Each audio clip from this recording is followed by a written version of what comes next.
feel love, that feel love, gave you paradise. So, sure did not realize that she's the highest of the high. Yeah, and if you don't know, then I'll say it. So don't ever wonder. Don't ever wonder. Sure did not realize you're the highest of the high. You're the highest of the high. If you don't know, then I'll see. So don't ever wonder. So tell me how long. How long it's gonna take until you speak, baby? Cause I can't live my life without you here by my side. Ooh. Hey, come on, Maxwell. Ooh, ooh, ooh. Yeah. Get these dead bones to move. Feeling in my life. Hey, come on, Maxwell. Shorty not realize she's the highest of the high. Divine feminine. If you don't know, then I'll say it. So don't ever wonder. Shorty not realize, shorty not the highest of the ooh. Yay! That's my baby right there. My fellow Gemini, Maxwell. Yes, vocals from the gods. Yes. Ooh, ooh, ooh. Yeah, y'all. I need it. Y'all just don't know. That's my first musical husband. Okay, part 48-6.1. This is 2, I believe, if we on point. They told me, they said, I need you to, because I was like, I'm not feeling it. They said, go listen to Maxwell Radio. Now, anytime I see that, y'all know I'm going to be immediately obedient. And so, you know, the autoplay just playing what it's going to play. And then on 48-6.1, they going to put on Good Girls by, you know, my second musical husband is Joe. Joe, you know, Joe Thomas. And I was like, oh my God. So the frequency, y'all know when it starts, it's like, dun, dun, dun, dun, dun, dun. You know what I'm saying? It has a motherfucking frequency, y'all. I'm trying to tell y'all what I'm telling y'all. Y'all not paying attention to the frequencies. And then I knew that this, look at this album cover. Look at this album cover. So I was like, oh my gosh. Oh my gosh. Okay. Like, okay, spirit. Let's talk about it. Let me make sure I added that to my music oracle for today. Yes. So anyway, you know, that frequency come on, and then, you know, Joe starts singing, baby girl. You know what I'm saying? Dun-dun. Let me play it for y'all, because y'all don't know what the fuck I'm talking about. And y'all like, what is she talking about? What is she talking about? Here you go. Here you go. Here you go. Check the frequency. Check it. Check the frequency.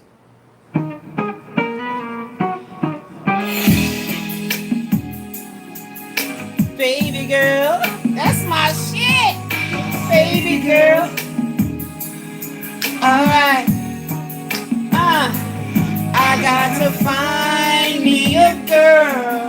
This is somebody new, baby. This is a new love. Oh. Sing it, Joe. Just give him a little bit. Give him a little bit. Sunshine from the first time that we met. Helpless. You took my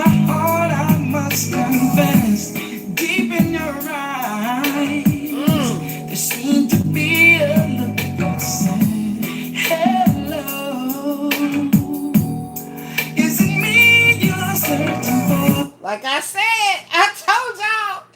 Woo! So y'all need to understand like why my energy just went like way through the roof with that ascension. Because it's ascension, duh. But I mean like, oh my gosh, like oh, I love my music angels so very much. Oh my gosh, like they know how to get me out of that physical distress, okay? Yes, because when your heart is so fucking deep as the ocean, you cannot allow that water to become so muddy and murky due to the physical environment, due to the physical aspect of being in this tangible, touchy. It's not real if you can't touch it. It ain't real if okay, I see it, but let me touch it. Okay, that's a real Lamborghini. That's a real Mercedes. You know, this world is so fucking fleshy and carnal. And it's very difficult to be a divine feminine on your spiritual journey of extended self-discovery, looking for your masculine counterpart, but you still dealing with those energies of the past. Okay? Energies of the past, okay? And let's talk about that. Let's see how this is going to bring everything into the alignment, okay, as we move forward. Okay? Okay?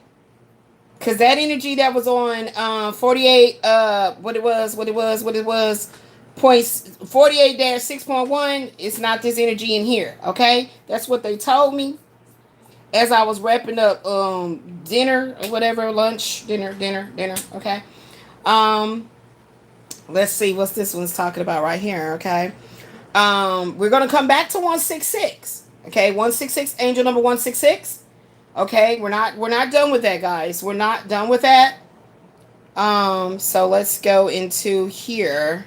Okay, because we was done with that, is what y'all were telling me. That's on that one. Okay, let's go here and get this one in. We have the Six of Cups in reverse.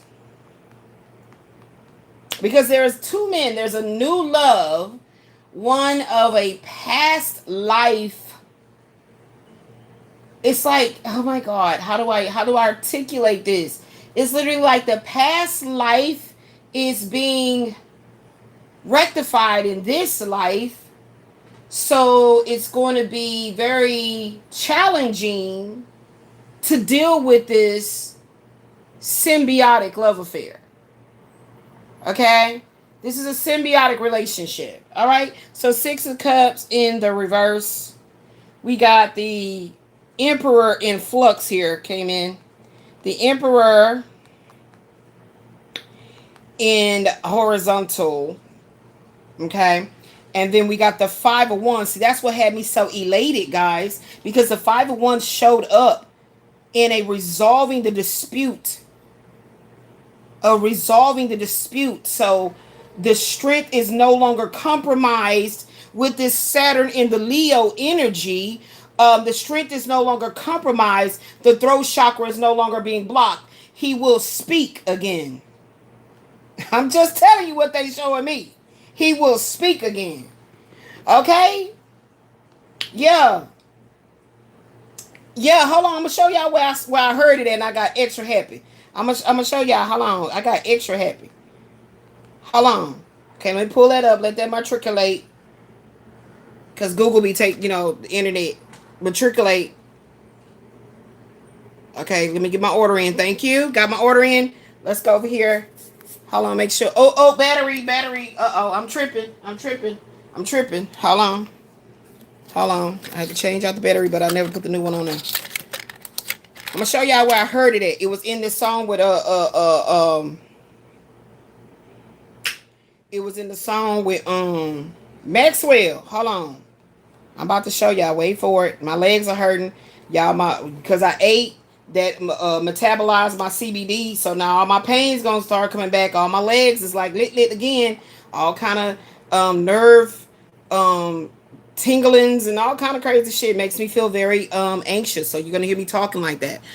Okay, you're gonna hear me talking like that. So it goes from the massive throbbing pain, numb throbbing pain, where I'm very aggravated sounding, and then I smoke. It makes me so fucking numb to where I might feel like y'all might ever catch me dropping stuff and shit, because now the nerves are numb, and now that I've eaten, that has started to metabolize, and now my nerve endings are coming back alive, and the way that they be sending off these synapses in my body, it makes me very neurotic sounding.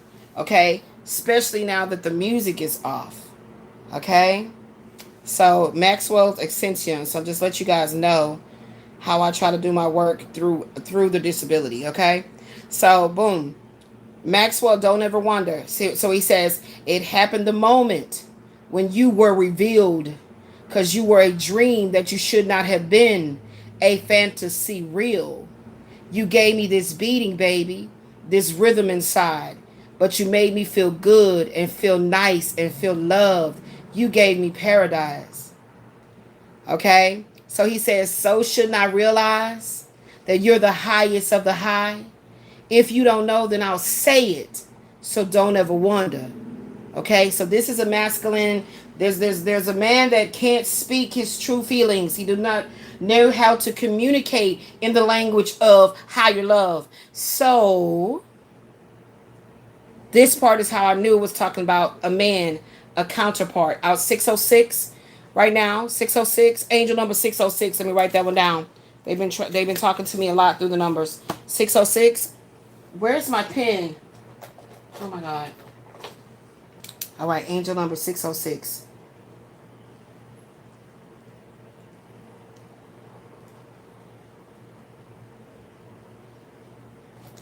Okay, we got 606.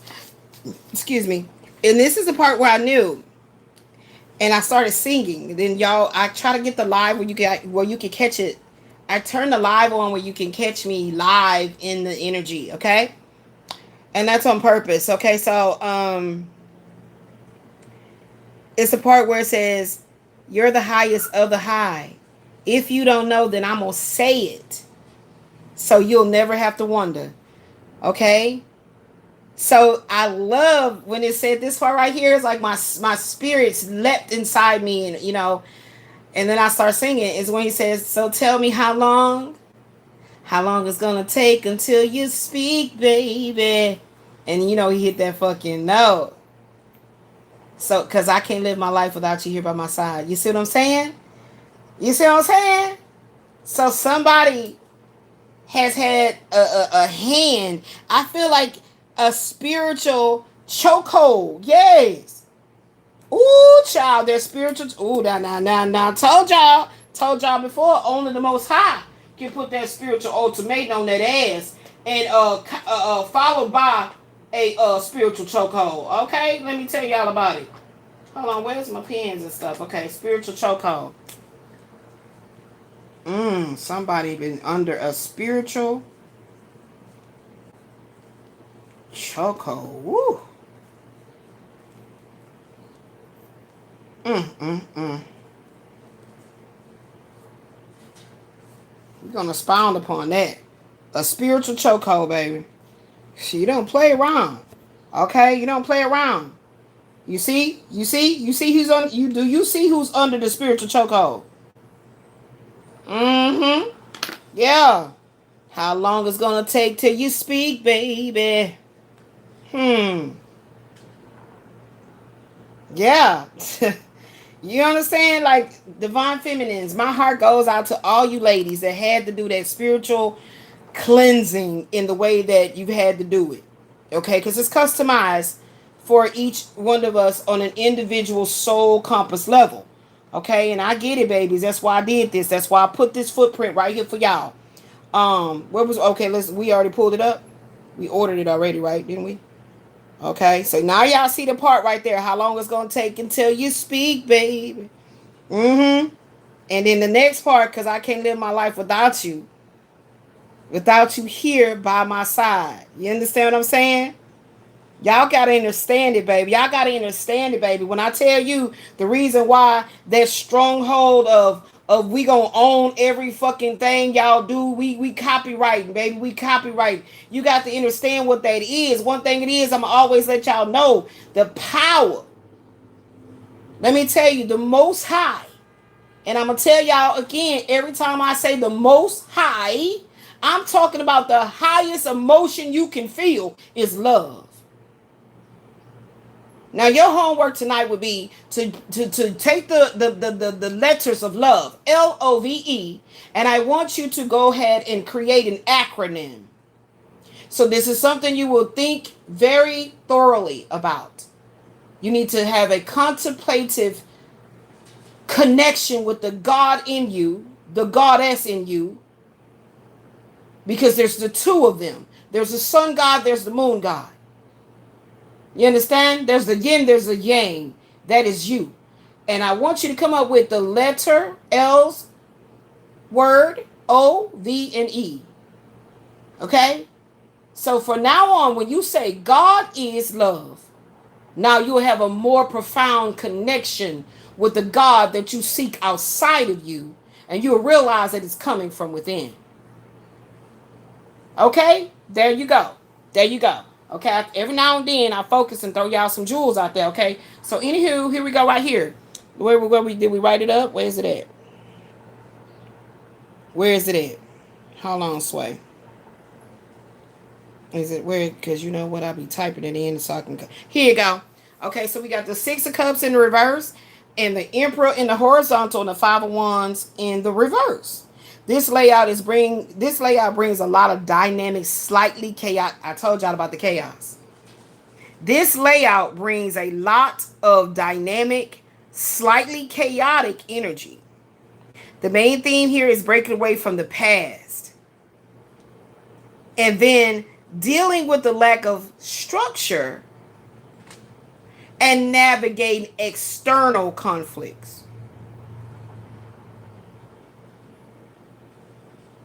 Okay, so remember I was saying about that Seven of Swords and them haters? Okay, let's go ahead on and shuffle the deck and see what we got. Let's go ahead and talk. Let's shuffle the deck and see what we got right here. Y'all know what this one is, huh? It's the Shadow Tarot. Let's see what we got. It's some haters going on.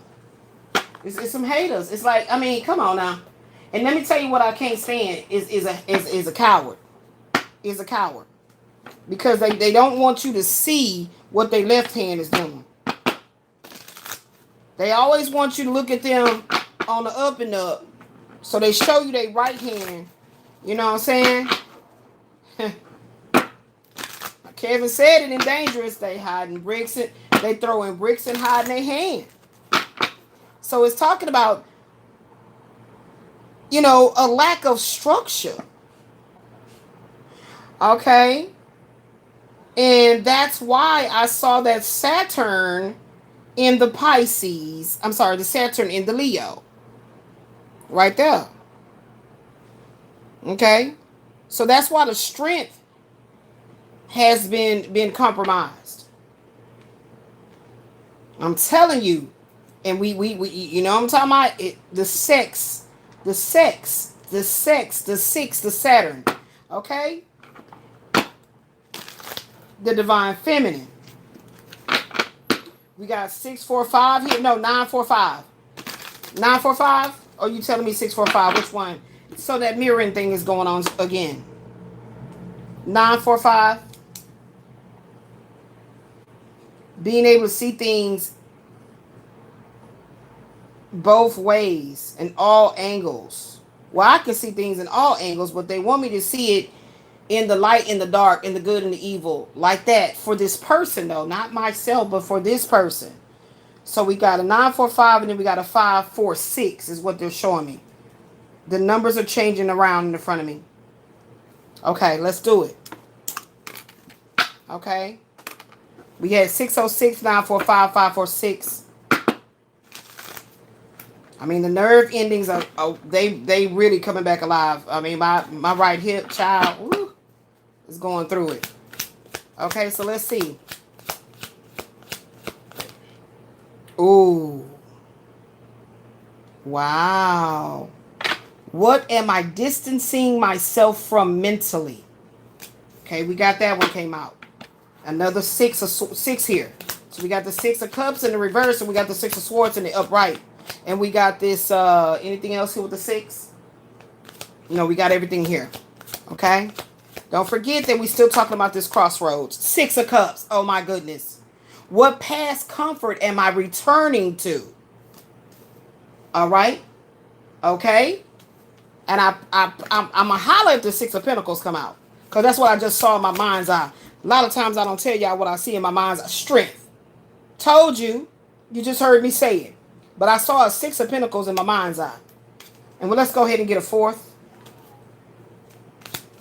The Six of Cups in reverse is moving on from the past, leaving nostalgia behind, or dealing with childhood baggage. Three of Cups. Three is not good company. That's what I just heard. You know, the show is Three is a company. Three is not good company. Okay, so moving on from the past, leaving nostalgia behind, or dealing with childhood baggage. I already talked about that on 48-6-1 about me having the mother wound. Still got that as a blockage on my own heart. Okay? It says you are being pushed to look forward rather than clinging to the ways used to be. The way things used to be. Well, this is talking about that person. I can always see I told y'all it's two men. It's one in this current lifetime that I'm in right now from the past. And there's also a new one trying to come towards me that I know from the past. I think he was the rescuer in the past life. I believe he was the rescuer in the past life. He could have actually been a feminine. I could have been a masculine. However, let's not get into the technicals. But we're speaking energetically that I kept hearing the word rescue. First of all, it actually came to me from hearing the song by L.B. Sure. And I just heard, rescue me. And then I got angry because when I said, where the fuck is my money at? Why am I blocked? And it literally was like, why the fuck I gotta wait for him to rescue me? So it's like you can hear answers. It's very light. The voice is so tiny that if you're not, paying attention. And immediately I responded to the voice by saying, why the fuck do I have to wait for him to rescue me? Why is it that I can't be resurrected because I deserve the resurrection? If I can be crucified, why can't I receive my own resurrection? You see? So these two sessions here is about the voice within that is always trying to outshout. It's a very tiny voice, but it's always trying to outshout the mind. But it does have the ability to be symbiotic. It is light, it is dark. It is up, it is down.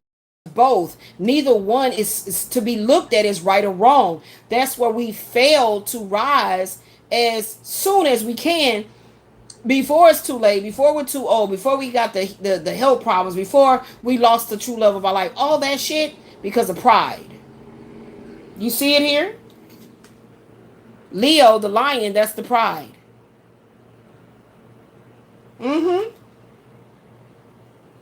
Yeah. So we got the Six of Swords. What am I distancing myself from mentally? So if it's having to do with me, with the mother wound, I'm doing the necessary work, and I have been doing it. It's been ongoing with making sure that I break the generational curse of my mother coming through me. And again, another beautiful young girl was massacred by whatever kind of a force this is. Dark is dark, okay? Evil, dark force. So I did the work. And it has shown me that I'm being rewarded with the way I'm being loved on, treated, respected, and honored by my daughter. So why can't I let it go on what my mother didn't do for me? See, that's the thing that I tell y'all all the time. You got to tell yourself the truth and nothing but the truth, so help you be free. Don't shy away from telling yourself the truth. I get it why you don't want to go to therapy, but don't shy away from telling yourself the fucking truth. That's the reason why meditation is important. It just means to get into a position of being with you so you can contemplate what you have to say. However you choose to meditate, that's on you. It's meditative for me to hear those birds right outside my window. They always chirping right outside my window. And I got a little video on my phone where one was just sitting right there on the windowsill, scared the hell out of me because I seen him in my peripherals and I didn't focus good. And like, what the hell is that? And then, so I had to take a little video of it to prove to my daughter how the bird scared the hell out of me. And then there's a video on the channel about a bird coming over, like he just trying to just rush in and then hit itself and fell back. Like, damn. Like, it was crazy. The way my daughter said she depicted it on the camera on the door, front door, I wouldn't have believed it if she wouldn't have. It sounded just too like, are you serious? And she's like, Mama, I'm telling you. It's like the bird was sitting there deciding whether, like, I'm ready to talk to her now. I'm here. But I can't get through to her. So again, like I told you, somebody has like a spiritual chokehold on their throat.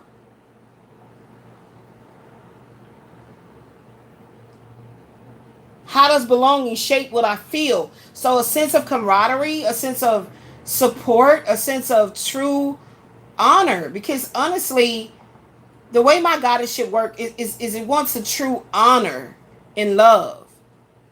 Because with honor comes love. It works hand in hand. So I don't want to be famous or celebrity with, the way that the world tell you like that, man, you popping your numbers high, fuck that. I'm gonna gauge it based on the way that I'm healing and levitating over bullshit, and how I can, because that's in me. The man in me wants to provide. I said it. The man in me wants to provide a safe haven, a home space for me and my daughter. Straight up. So that's why I said, why the fuck I gotta wait for this man to come rescue me? Why can't I be resurrected? Why can't I be resurrected just like I was crucified? So you just get the crucifixion without the resurrection? What's going on with that? Right, yeah. And don't be trying to tell your ego to stop. Your ego is what gives you the momentum to the gusto to keep the momentum going. Hello? The clarity of thought is what we work on here on these pics. Inside of these psychic intuitive counseling sessions is what we work on. It's what we're working on. It's publicized because as you can be proud of the fact that the Most High, your strength, the pride, the proud, as you can be proud that the Most High, love, always chooses you. And these pics is for me working on choosing myself in a way that I'm going to continue to do the work. Because as I continue to do the work, I'm here to speak it for the public, for the collective consciousness. Okay? Now, the Six of Cups. What past comfort are you returning to? This got to do with that man because he the one got that Six of Cups. He the one got this Six of Cups right here. That's that man right there. He went back to the past. And I guess I can get it, on the level of as a woman, because of the fact that it was a comfort zone. It was familiar. I say it too all the time. That I had the hardest time stop dealing with these exes.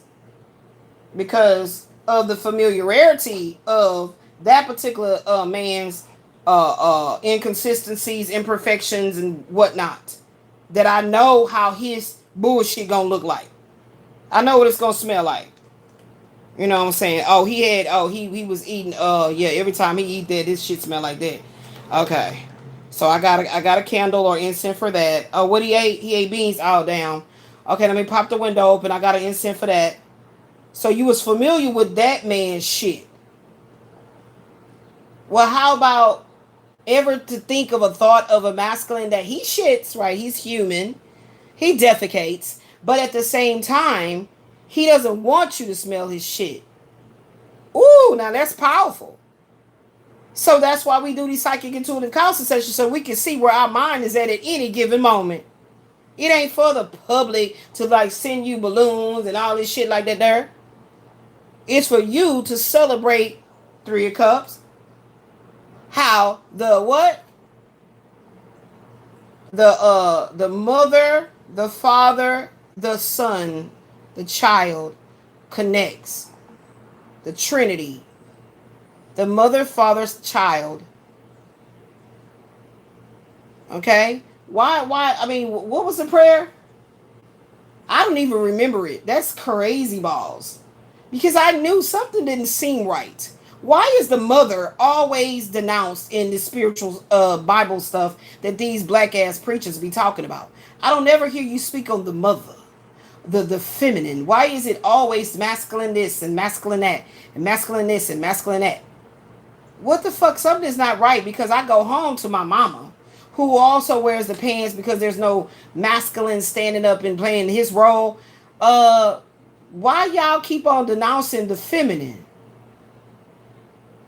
Okay, so as you go deep dive into your studies, you'll see is the masculine, is the mother. I mean, is the mother, father, son. Okay, and guess why I'm saying son? When I'm saying son, I'm saying SUN. Mother, father, son. But then I was like, well, what about the children? What about the children? So then I was like, oh, yeah, mother, father, child. Okay, I get it. The family unit. But why did they preach and this and that and this and that? Why was the woman never lifted up? And I think that has a lot to do with the healing having to be so profound when you tell the truth about how you pissed off at your mother.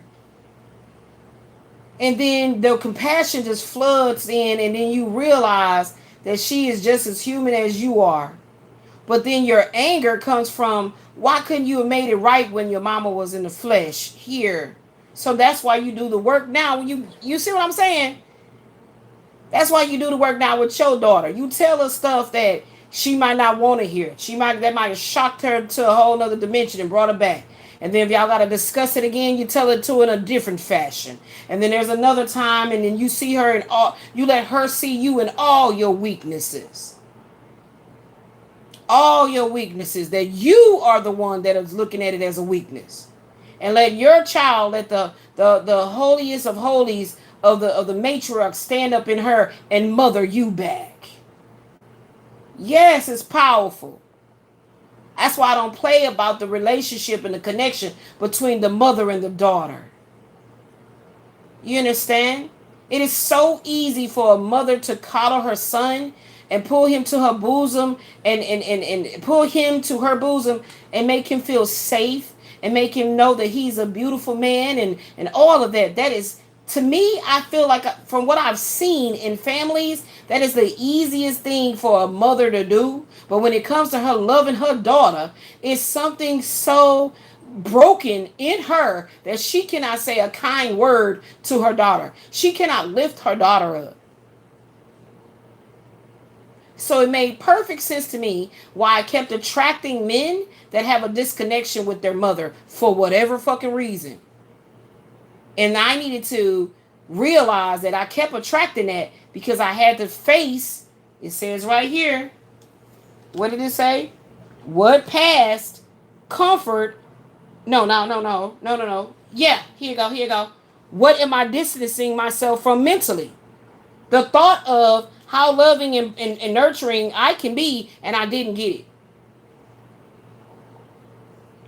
How loving and nurturing I can be as a feminine, and I didn't get that from the feminine that's the most important person in my life. And acknowledge that anger, that resentment, that females that you had that befriended you in high school, your mother would turn on this loving, protective, nurturing, spoken with her mouth words to your high school mate, but you couldn't get that same thing from her easily, eagerly. What the fuck? And let me tell you, it goes deep. But you are not going to repeat this by acting extra protective of your daughter, as well as being hypercritical of her choosing of people that she was going to be learning from. So I was breaking the generational curses without giving myself any credit, and I was breaking generational generational curses without realizing that it was going to put me in a crisis, a mental crisis, like, or spiritual, like a spiritual um hysteria within myself, in my subconsciousness, that I want that. So it made sense why, when I would get with a man, I never allow myself to show too much love, like, the way I like to do it, the way it makes me feel so full. I make sure I limit the way I love them. I limit it. It's more than sweet and nurturing, or nutritional. Is it has a great taste and flavor, and it's, they feel invigorated by it. But I always cut it off, and this is psychologically, meaning I cut it off. I don't know if it's Aquarius part of my being or whatever, but I cut it off, like, to make sure they don't ever get too spoiled in it. But that was actually hurting me. And I didn't understand why I was doing that. And now I realize it was because of the resentment towards my own mother, for how she kept doing things to prove to me that I'm not shit to her. And what it ultimately did was keep me away from females. Now, this can happen to other young girls, and they can have so many of these boys that are attracted to them, because I'm telling you, it's like you become some type of a, like, magnet for masculines. A lot of them will have a broken connection with their mama. They will have a broken connection with the most important woman in their life from their childhood, which is the mother. Okay? And they'll be, so attracted to you. Now, these men don't come in these nice, beautiful packages. And I'm talking about their spirit in a nice, beautiful package. So, it gets scary, because it can be disguised as all kinds of, oh, I'm just a, study partner, for school, and, or however you meet them, it don't matter. They everywhere. And all of them will come off as extremely sweet in the beginning, and loving, and all of that. They will actually mimic that energy you wanted from your mother. I'm telling you, like, this shit is crazy how in my meditation, and I get a lot of revelations in my deepest pain in my body. And I realize, like, oh my gosh, that's why I've been attracting these kind of men.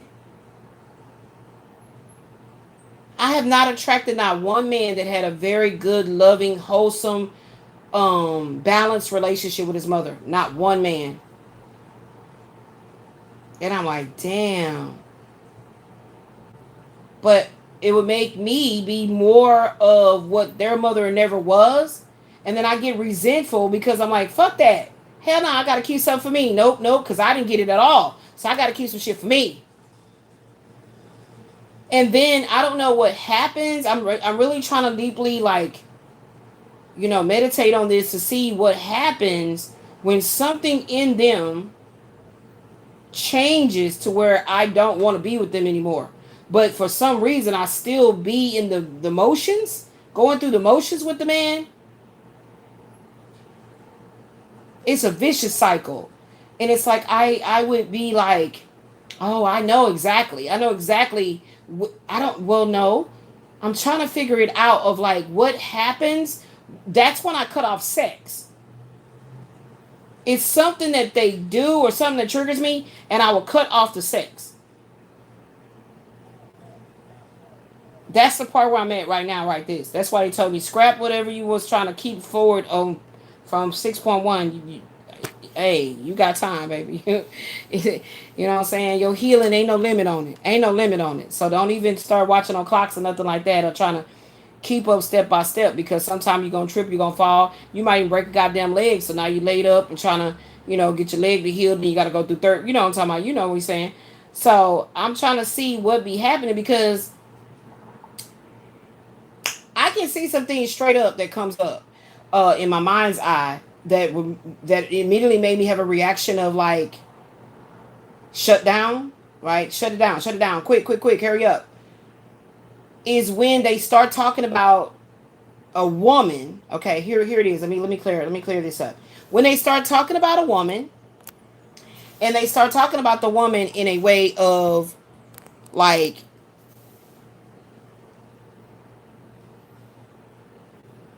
it's something that I hear. I'm trying to see how to articulate this because it's not when they just okay, let me give some fucking scenarios because y'all know this. I can't speak it unless I talk about real life experiences, so I have to give you some scenarios. So let's say, for example, this has to be with the man that I really was feeling an emotional in my heart connection with, and we had a great sexual chemistry. It doesn't work if I have no sexual chemistry because I'm not having sex with you because I don't like you like that. Okay, but these. So there's only maybe two or three, right? Two or three in my entire 52 years of living. Okay, so anywho, it's say like, let me see.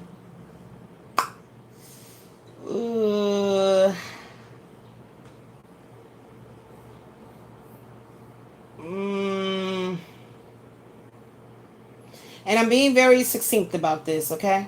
I don't want to be frivolous at all because it's serious.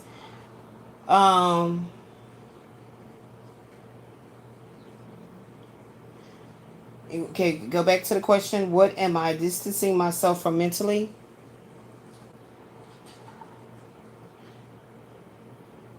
I just heard feelings of abandonment, but I'm trying to connect because that comes up a lot. But I try to connect the abandonment, the word itself, abandonment, and I don't feel a resonance with it because my mother was always in my life. You feel me? But I guess that would be feelings of abandonment if a female high school person of interest is in this scenario, you know, a classmate, a high school mate. I'm very careful with calling people friends. That my mother used as an opportunity to make me feel less important, less liked, less loved, less needed. So the scenario would be where, but you have to understand that the scenario that happened, I didn't see crystal clear what my mother was doing until I actually got pregnant with my child, with my daughter. Because I didn't get pregnant in high school. I got pregnant at the age of 20. I graduated at the age of 17. So this probably went on when I was like 15, something like that. 16. I'm still actively trying to finish out the 4 years of high school. So I probably was like 16. And this female that I had was an acquaintance of mine in high school. Would always invite herself to come spend a night at my house. And I just thought that was strange. Because usually, like, when you have a good friendship, you want to spend a night over their house, they spend a night at your house. But it also depends on how your households are set up, you know, whether or not it would be best for her to spend the weekend at your house or you at hers, okay? That matters. But anyway, she always invited herself to spend a night at my house. And I didn't realize that I had this weird jealousy of how my mom would fake nice, because it's hard to talk about it in like clear ways of explaining it. Because why am I jealous when my mama's way of acting towards her is fake? Right? It's fake. It's not the real her. Like when people work hard at showing you how asshole. Like they have an asshole personality. Just believe they ass. And my mother was an Aries. So anywho, she would be like, oh, you know, such and such and so and so. Her tone was fake. That's not how she really speaks. Right? So let's give an example. Now that I'm a mother of 30 years. So because my daughter's 30. So let's say if my daughter had a female counterpart, you know, come over, And I'm being extra loving and speaking in a tone that my daughter doesn't recognize about me. Because to her, I'm always cussing her out, or, you know what I'm saying? So my daughter doesn't recognize that. She doesn't, she like, who is that lady talking? My mama never speak to me like that. So it what it did was, it's weird because I still knew how to be a friend and not operate in an energy of like throw a tantrum and be like, you should go home. I don't like it how my mama is talking to, you know what I'm saying? No, that didn't happen. But this was shit that I internalized. How long it's gonna take until you speak, baby? I internalized it.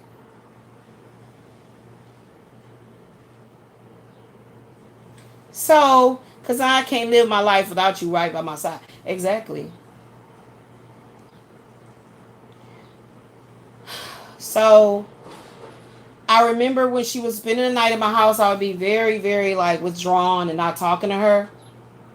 And she would always be like, friend, which was her true personality of all the years I've known this girl.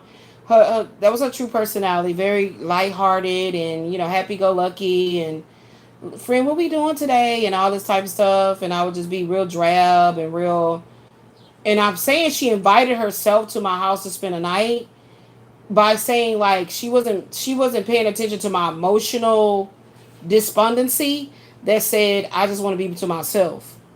So I was very hypercritical of myself a majority of my life, and I didn't want to seem mean or callous. In other words, yes, absolutely, I did everything I could to distance myself from becoming my mother. So I wouldn't just be rudely and just like, like, girl, even if I played like, like, girl, shit, I'ma just sleep this weekend. I'm tired and whoop the whoop. She be like, girl, but I'ma come over and we gonna do this and we gonna do that and whoop the whoop. So then I know that I need to get out of that funk, right? I was always advocate for my own mental health and stability of my consciousness, right? So I would be in agreement to it, but not in agreement to it. But so that's why I said she would invite herself. I'm gonna come over, girl. We gonna do da da da da da. So you can cheer up. That's why I had to say it like that, because it wasn't like a thing like, girl, hey, what's so this weekend? Why don't you come over? Da da da da da da. So I wasn't like gung ho in it with her. So she said it. She orchestrated it, right? And then I would find myself in regret because now here's another opportunity for my mom to do the shit she was doing. And again, because of my fear of my mother, I did not vocalize. Later on down the road, I vocalized every fucking thing, but in the moment, I didn't vocalize it. I'm so hurt. I don't know how to process it. But I had an older boyfriend. And this older boyfriend, older. So if I'm high school, he's well out of high school. He's 10 years older. And I communicated with him about everything about my family. And here's where you can get yourself in a bit of danger. When a person that also has a brokenness within them may not have anything to do. That's not the man that I said that I felt had a disconnected to the mother energy.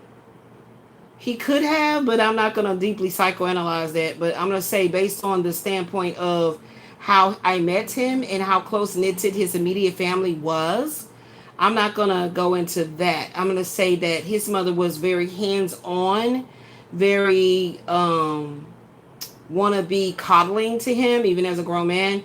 And he despised it and he lashed out at her about it. So I wouldn't say that that I have evidence that there was a disconnectedness or some type of a disruption between his mother and him to a massive degree of where I saw it crystal clear. Because usually when these things happen, where a man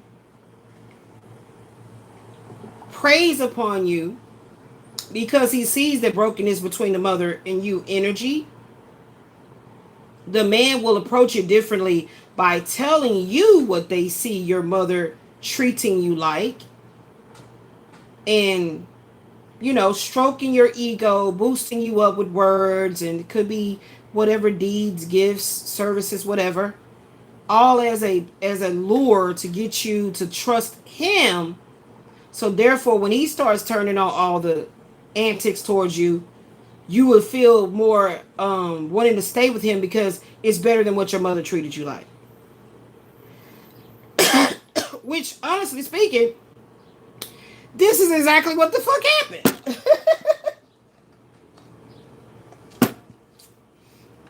This is exactly what happened. But I'm trying to focus this scenario on getting to the meat of the pie and what was psychologically happening inside of me without going all around it.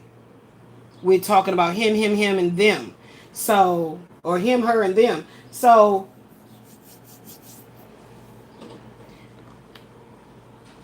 it was very easy for me to detect that my mother had some issues that she always projected upon me. That shit was obvious. But I had some type of a thing inside of my spirit where I always wanted to help facilitate a interconnectedness, a sense of symbiotic, symbiosis between me and my mother, where she can see that I'm not judging her. So I feel like when I became extremely psychoanalytic is because of me trying to understand why my mother behaved the way she did. And that if you don't do that healing work, it is going to destroy you lifetime after lifetime. And even though you may feel like you kept your daughter safe from that replica of that energy in you, it could have inadvertently kept you from growing. You see what I'm saying? Right? And I know this. All these things I'm speaking of is something that I am very aware of. That I didn't have to go to a therapist and bring up anything about, so how's the relationship with your mother? I didn't need to go to that step. I needed to figure out how to heal it. And even if it did not, the wound is still there, how to not pick at it. Even if the wound is still there, because the wound will always be there, right? The scar. Don't pick at it. And that's like a trick of the mind. That's a trick of the mind, because having women outside of my daughter approach me and try to befriend me, I'm never open to it. And it's literally because I can feel their energy before they start whatever little conversation, however this conversation starts. It doesn't matter. It really never matters how I meet them, where I met them at, what was the storyline behind it. It never fucking matters. It's always this energy of superiority that comes out of their mouth or an action. Something they either said or did or didn't do. That it always like, there go my mama again. And how I know is because how it makes me feel. I tell you guys all the time, you must validate your feelings. So, and it doesn't matter if it's a big grand gesture to show you that, hey, that dark, ugly energy is right back in your face. It can be something very subtle. And that's how you don't pay attention to it when it creeps back into your life to get a stronghold on you again.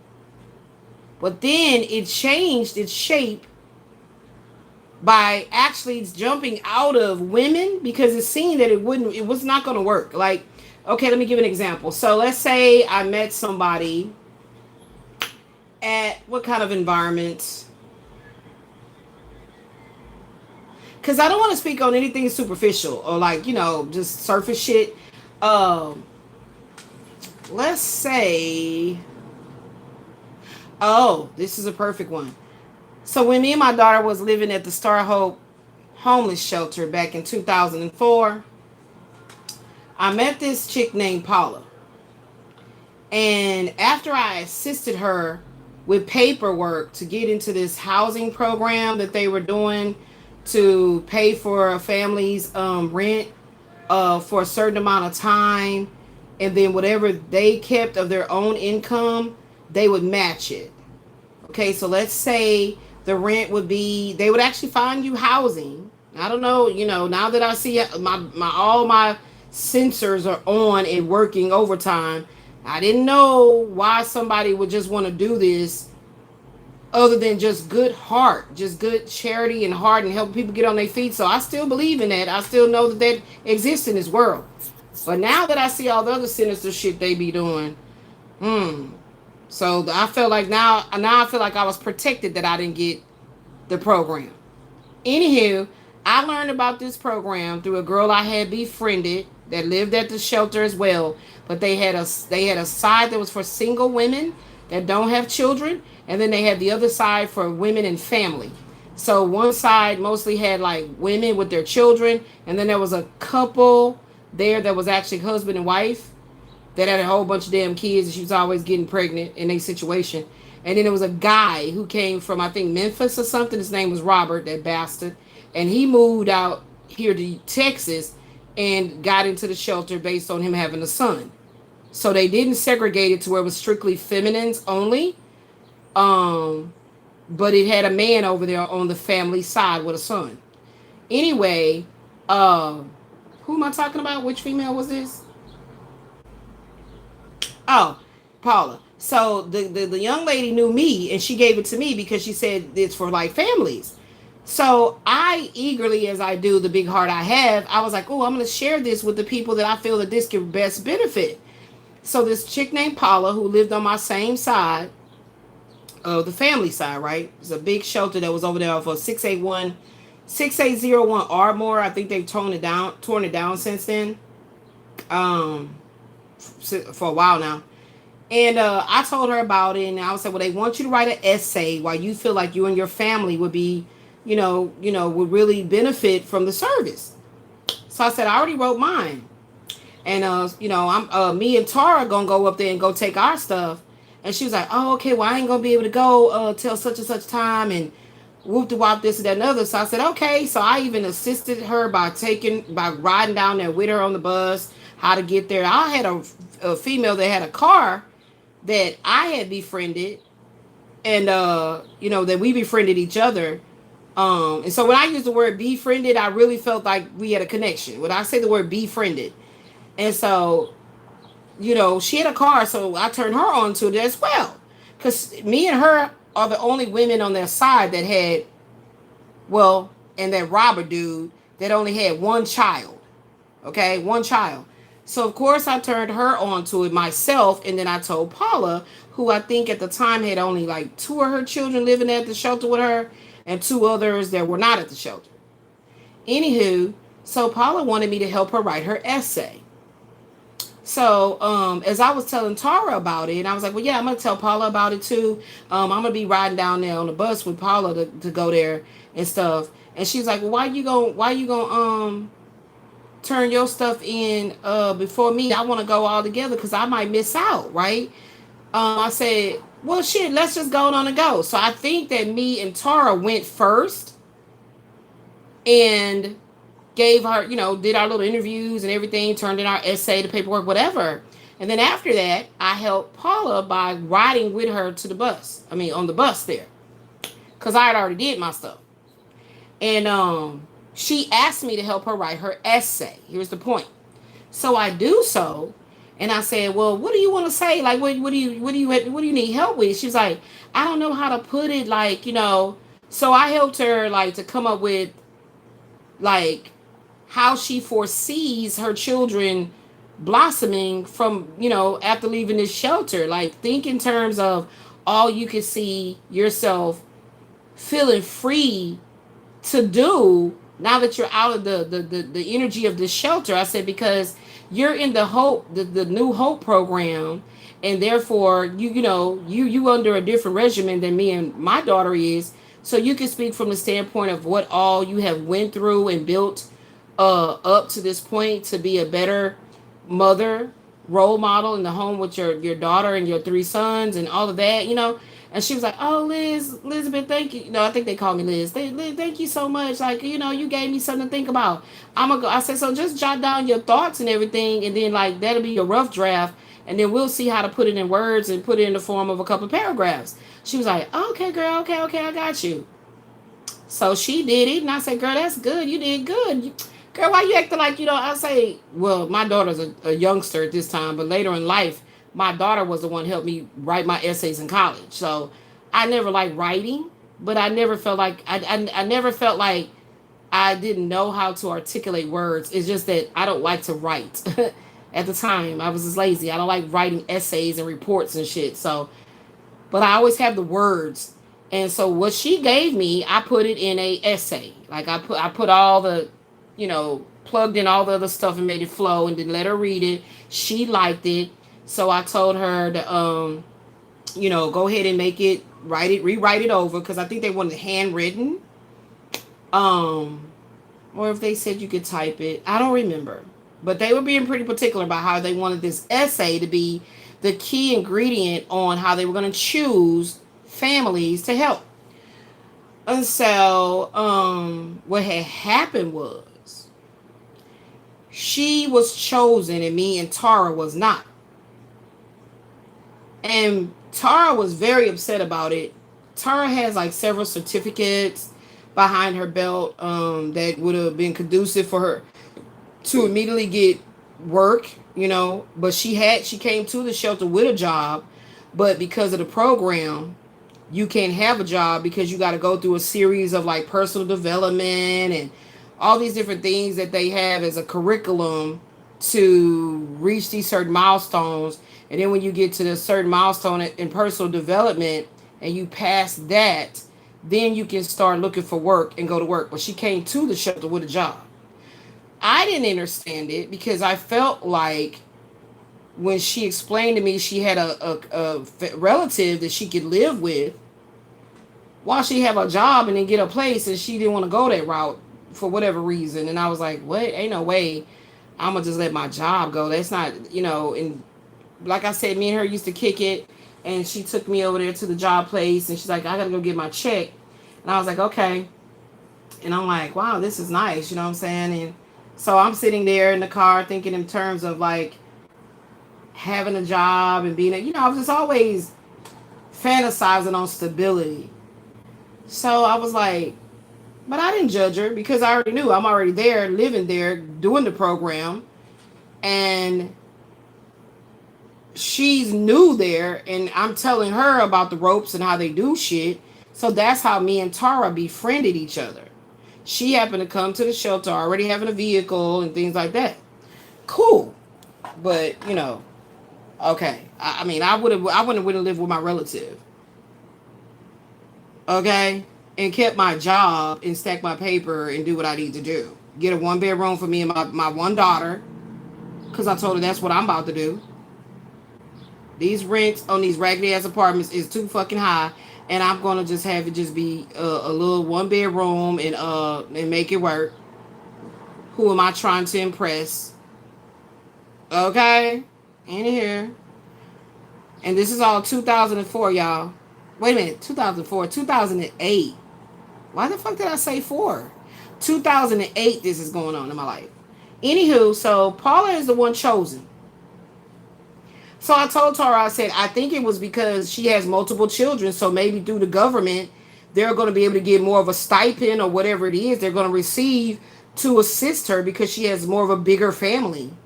And it's just me and Ashley, and it's you and your daughter, Dara. So that's probably why.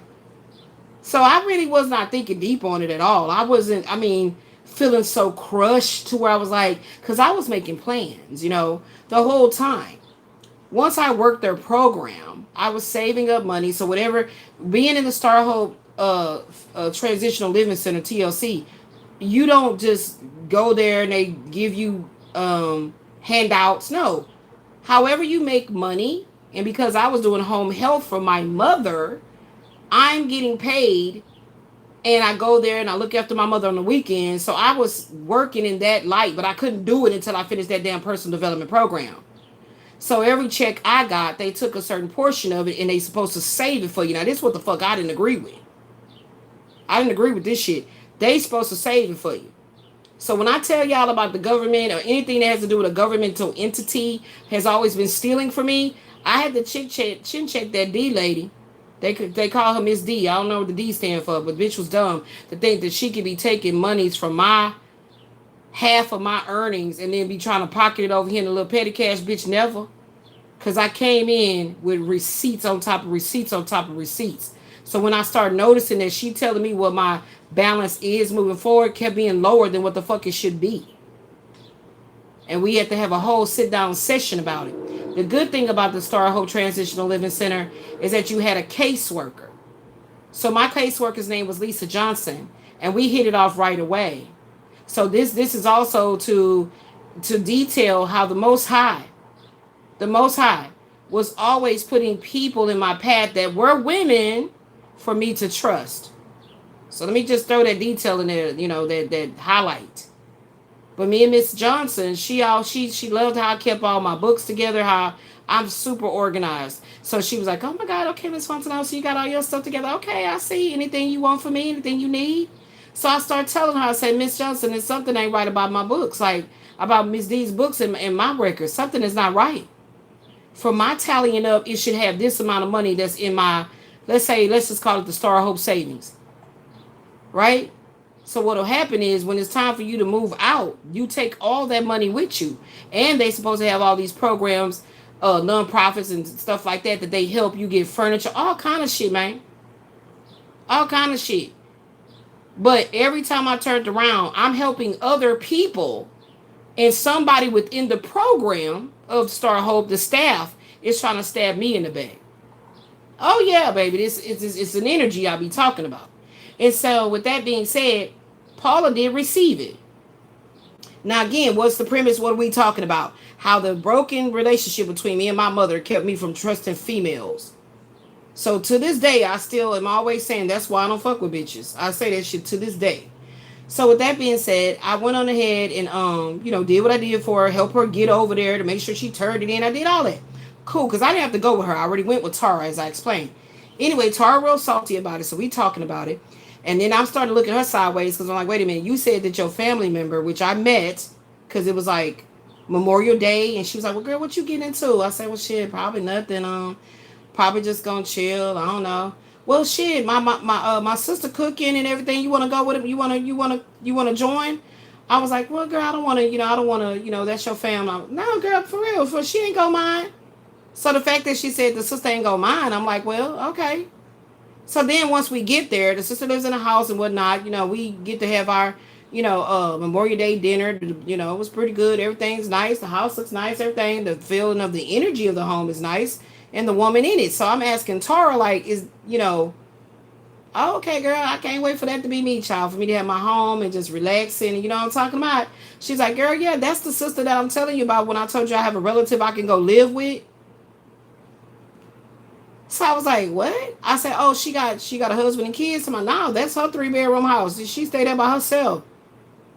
So why would you leave your I don't know how much she was making an hour, but it was like 17 an hour, I believe. I said, why would you leave? Now, mind you, we talking about 2008, not the prices of today. Why would you leave your job just to do this program? You got a car. You gonna put your baby in it. You gotta put your baby in daycare to do their programming. Daycare is part of it. So I don't understand. Or school. My child was school age. Her daughter was like daycare age. So I was like, I don't understand. So the child will be in daycare. You go work. You get your child. Go home. Your money stack up. You get your little play. What?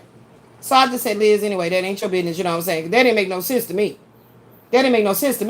So a lot of women was there, had to build their shit from scratch. Like go through their programming, get a job, Start a savings plan for your job. Like, let's say a woman is there, she receives disability benefits for her child. That income, they're going to take half of it and put it off into a savings. For me, I was receiving child support and I worked in home health. So they take both of those payments, those methods of income, and they halving them. So the other one half you get to keep to do what you do, and then the other half they save it. So whatever source of income you have, they're going to take half of it or a certain percentage. I think they took like 50 and gave you 40 or some type weird shit. And that's another thing. When I was showing my case manager, I said, and see, so the percentages, so that should be this. Out of each one of these payments, this should be the percentage, and then I'm supposed to receive that. So her books is not looking right for what she allegedly saving on my behalf. Okay? Yeah, they've been stealing from me for the longest time. I'm telling you, I always have to protest some shit. So with that being said, I'm still listening to Tara bring up this program that she was mad she didn't get. And I said, Tara, maybe they thought you were overqualified.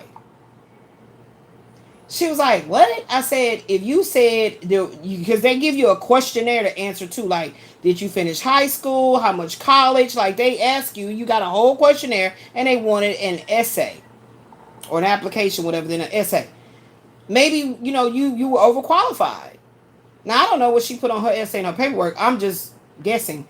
And she was like, that don't have anything to do with it. They were supposed to be helping family. I said, but either way it goes, Tara, you still was going to have to either A, go live with your sister and keep your job, put a daughter in daycare your own way, or hope that you get picked, but you didn't.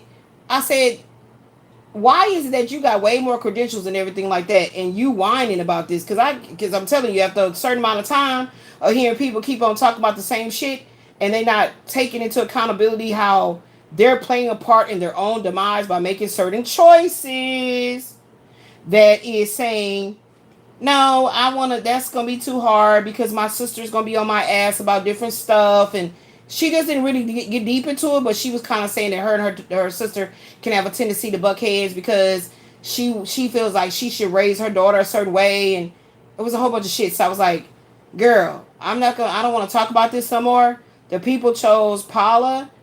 Cool. Now, I kind of got what she was saying later on down the road.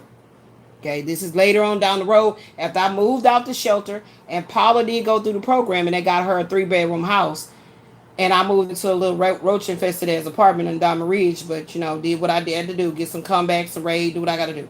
Anywho, Paula started acting really funny style after that. Tara did too, but different reasons, different scenarios. But I'm saying to myself, wow, that's weird. Okay. And it's a slight, you feel slighted, but at the same time, it's like now, because I'm always forcing myself to not allow my mind to think about depending on somebody.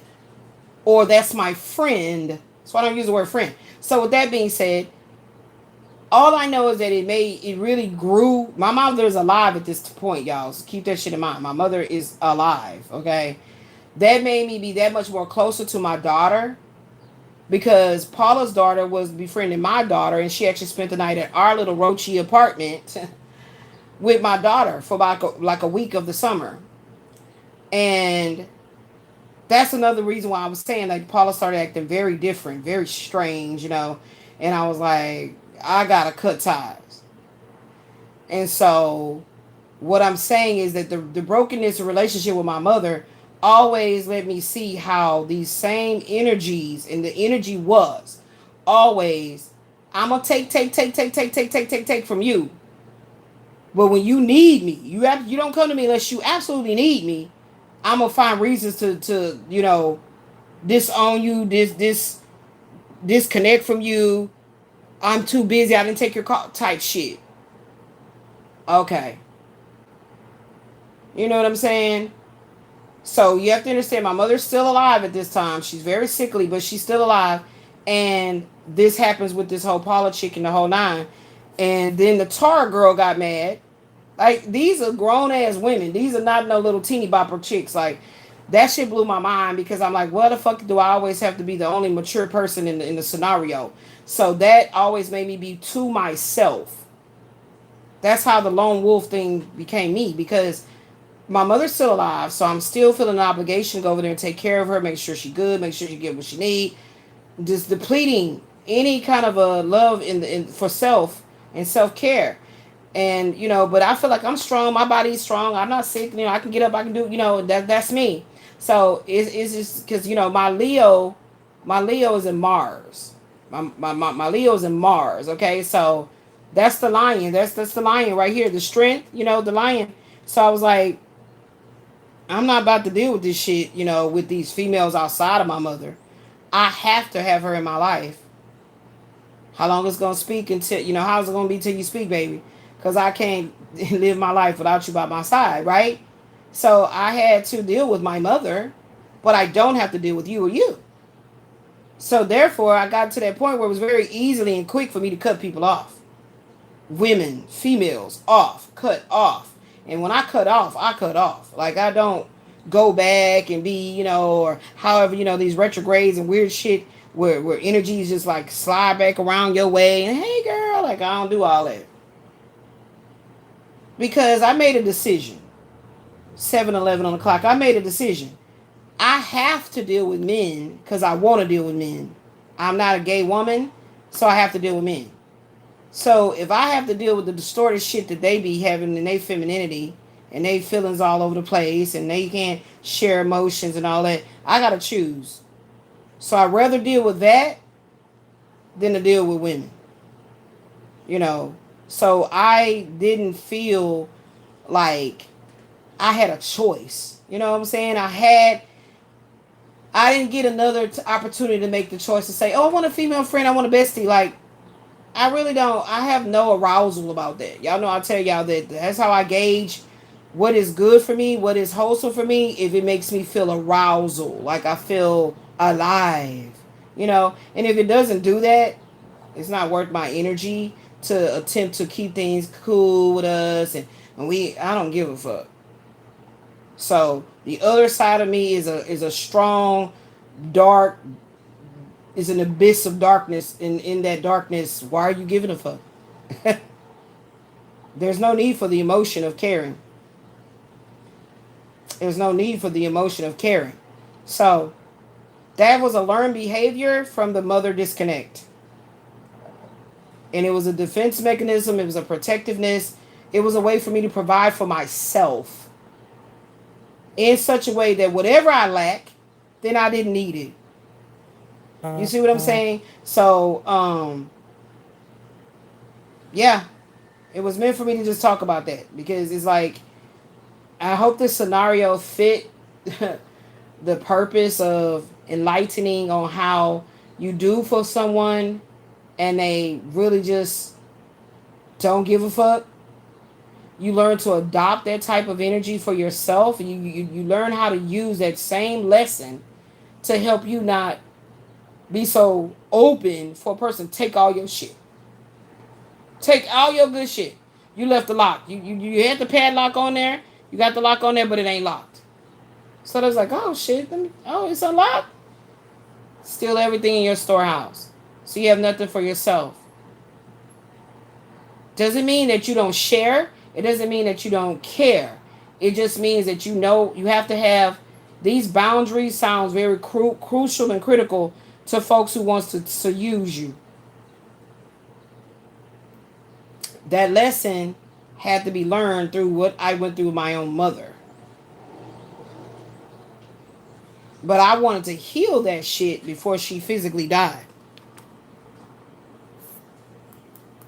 And I still deal with that shit today. So it's saying this layout brings a lot of dynamic, slightly chaotic energy. The main theme here is breaking away from the past, dealing with a lack of structure, the home life, the family life, the mother energy, all of that. Because some people can act like they so having a good time living in chaos. And they be so fucking lying. Because it's never failed. Every time I attracted a man that had some kind of brokenness within the family unit of the mother, father, childhood, they always acted like my home space, wherever I dwell, is so homey. It's so, because that's my energy. That's what you feel. You're feeling my energy. And now, of course, my daughter is infused in that. You're feeling our energy. That's what it is. Take me out of this very setting, put another person here. It ain't gonna look the same. You know what I'm saying? So what I would get resentful of is the masculine would be coming off in an energy of like, okay, so let me talk about two men. I don't like it when my scenarios seem like they're a little bit watered down. I feel like that one about the whole Star Hope thing was watered down because we're talking about feminines. Let's talk about these two men. So let's say this is the way I see Michael. This is not the way that I know for a fact that that's how he is. I live with this man. I was with that man.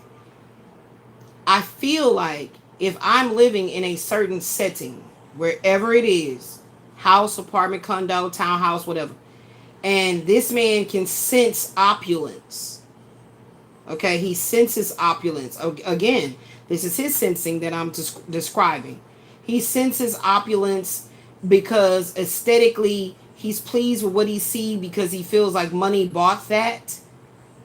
So his attraction would be that much more superficially just about what I have that makes me look good to him, even more so. A man like that I would never be truly sexually attracted to if I have tangible evidence that that's who he really is. Okay, let's talk about the two men. That's what I speculate who Michael is. I don't feel that he came from wealth. I don't feel that he came from old money, and that's why he liked that, because his fam, his fam got money. I don't feel that. I feel that there's something that, however it derived or however it grew, that seed was planted in him. That's how he see women. So I've always seen Michael with this energy of being opportunistic. I've always seen him like that. And I never knew why, because I never told him this until I started doing my healing journey and started speaking openly on my platform right here. But I never actually just had an argument with him and was like, yo, nigga, what? Like, what? And nothing like that transpired. It was just certain comments he would make, And I read energy on people in all kinds of ways. So, and I may never speak to them about it. I may never bring it up, but I just always felt, because my cousins, them like name brand shit and Jordans and this and that and that and this and this and that and bullshit. My family got that energy too. So I never looked at it like, oh, I don't wear name brand this. No, not that. He was not that superficial initially, but I started seeing him on his Facebook and doing certain stuff, and I'm like, I wasn't attracted to that. I wasn't interested in that at all. Not saying that the next woman wouldn't be, but I wasn't. So low key, honestly, when I was looking at him through Facebook back in the day when he was like really hot on me and communicating, hey, what's gonna, and I'm dodging, I would always watch him through his Facebook back in the day. And when I would see certain shit, it would turn me off. So that helped me to stay away from him even more. Because through his Facebook, he was expressing the type of person he wants the world to see that he is. So I was like, okay. So that's where also I get that from, about him being opportunistic. Right? Opportunistic. Straight up. If he heard this, he knows whether or not he's opportunistic. I don't be giving a shit about hurting nobody's feelings. This is about my healing, baby. I don't be caring nothing about that. Because then no motherfucking body care about ever hurting my feelings. At all, ever. Like, if I let them know, hey, that really hurt my feelings, it was no sincere apology, it was no empathy involved. It was like, I can't help how you feel. Okay, right back at you. So that's that man right there. So I would not be attracted to that if that's who he really is today as a man. Huh? Because what is a big house with certain opulence all up and through it? I'm talking about furnishings, whatever the fuck. Is a person's taste to feel like I'm in a certain house, I'm in a certain so-called income level, and my house need to look like this, my vehicle need to look, you know what I'm talking about. But what good is all that if you sick? What, now you gotta have surgery or you gotta have this and that and all this. Like, would your goal be like, I gotta hurry up and get back right so I can go jump in my ride with my certain rims on it? Like, that's what you be thinking about while you going through, cancer remission or anything serious about life. You thinking about your vehicle? Do you see what I'm saying about the depth of the of a person that's strictly materialistic in a very distorted ass way of living life? Like, I would not be sexually aroused by a man like that. So that's that one man. The second man would be a man that can come over no matter where you live, whether it's opulence or you work what you got. Okay. So basically, I'm describing two opportunistic men. But this one doesn't make you feel uncomfortable, doesn't make you, he not like looking at what you have and like critiquing it and all of that. I'm still not attracted to that man. Because now I'm looking at you, sitting here, looking around. It's the same damn thing. It's just one gonna be more conscious, aware of, yeah, I ain't feeling this shit. Right? But he gonna think that you can't hear his thoughts and you can't peep out what he, how he moving, how he, what I mean? It's like, let me even give a better example of this shit. It's like, you finna marry this man, but you don't know it. But you meet him and he don't have money. He don't have much of shit. And he like, babe, I know you hungry and everything, but I got some, oh, let me make you breakfast. I'm gonna make you breakfast. Okay. And so he go in there, he don't realize that he didn't think this moment was gonna happen, and so that you spent the night over and shit, and he realized, damn, all I got is some grits, some milk, some butter, and I got a half a carton of orange juice. What the fuck? Damn, right? But you such a loving person, you just waiting on the breakfast. He don't know you absolutely love grits. And you love that he know how to make them just like your mama do. Like, these some good ass grits. So I'm trying to give an example of how my heart works when it comes to love with a man, like a relationship. Like, I don't be judging like that, because you could literally have all this opulence and you want to keep, acting like you too busy to start the day to have breakfast. And you're like, let's say breakfast was very important to me. And you're like, well, yeah, I got to get, got to get out. I have a lot of things I got to do. Here, babe, here, check your phone. And you're like, why'd you just send me $500? Oh, babe, that's just so you can take yourself out to brunch or something like that. Get with your girlfriends. Do you see my point, what I'm trying to say? I'm trying to describe who I am in my heart level when it comes to love. So with that being said, the man that made me the grits, and this is true life. This really happened. Ashley's dad. This truly happened. And them was the best fucking grits. And he actually could cook. So as we continued in our relationship, he did make me breakfast with everything else that I would like, such as, I think I had pan sausages and eggs and dry toast. And it was just so fucking delicious. Like, and I'm like, you still making them grits the same way? He's like, I know how you like them creamy like that. You know what I'm saying? Like, that's just special as fuck. As opposed to a man that was like, here, I just sent you, $500 so you can go, you're like, okay. Do you see my point? I think I spelled it, I expressed it better that way. Like, but I'm still saying that because, me and Ashley's dad did actually start living together and everything just moved so fucking fast. I found out I was pregnant. It was just so much. Anyway, but with man one that I was describing was Michael. The man two I was describing was Quasi. You see what I'm saying? Because they both are opportunistic. What can I take from the divine feminine for my for my benefit? And which one can I give the bare minimum and still get the most? Like, out of 3 women, this one gives me this one gives me that, this one gives me this. Now this one, I like how she give me this way better. Pay attention to his emotions when you describe these women. But her right here, well, what I'm saying, I can't let her go.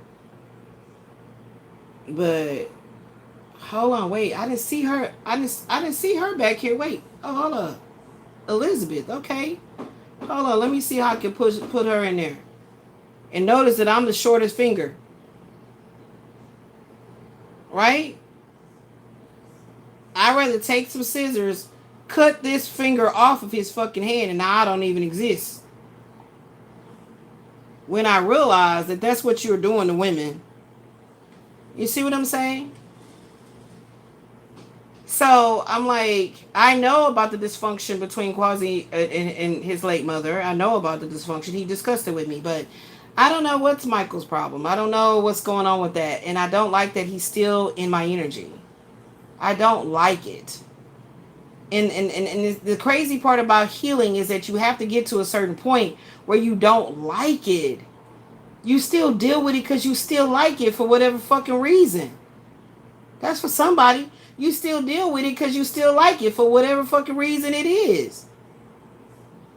Now, if we go ahead and psychoanalyze a man with 3 women, he have sex with all 3.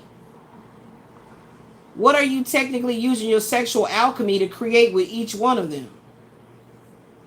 That you know your phallus, the key, is entering into the ignition of 3 women and creating greatness. And they all know about each other, so there is no conflict of interest. I think these be these men's dream.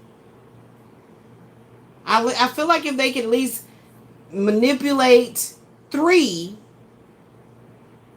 they can some kind of way feel like they're whole within themselves. I feel like 3 is their magic number. You know what I'm saying? Yeah, so it's something going on. It's something going on.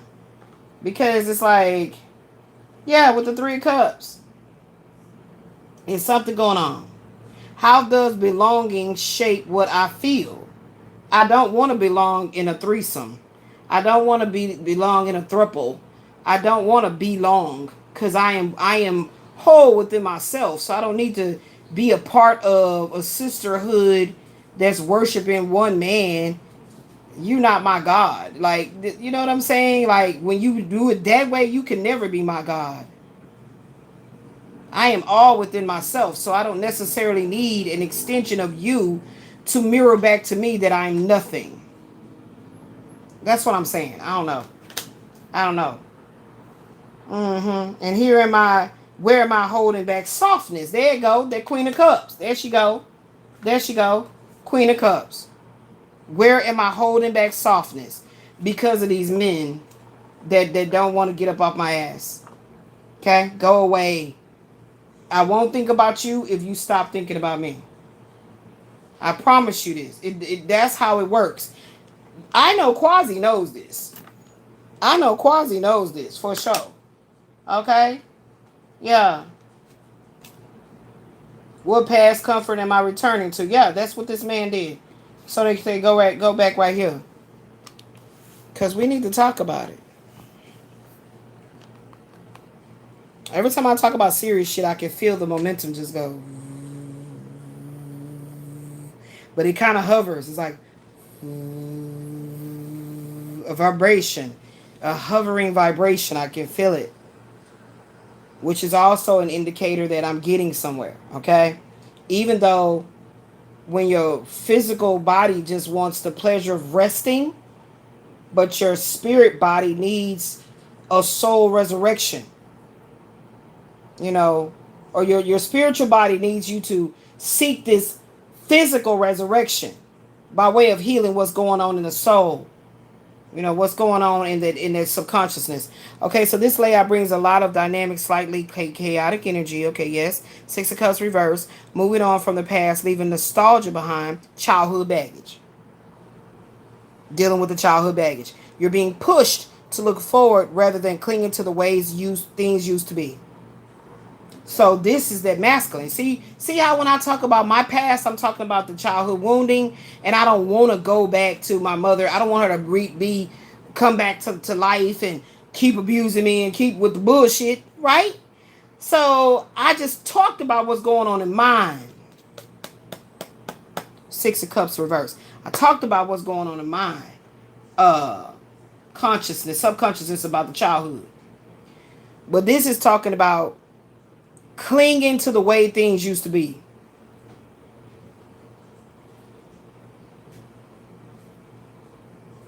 And an emperor is doing this.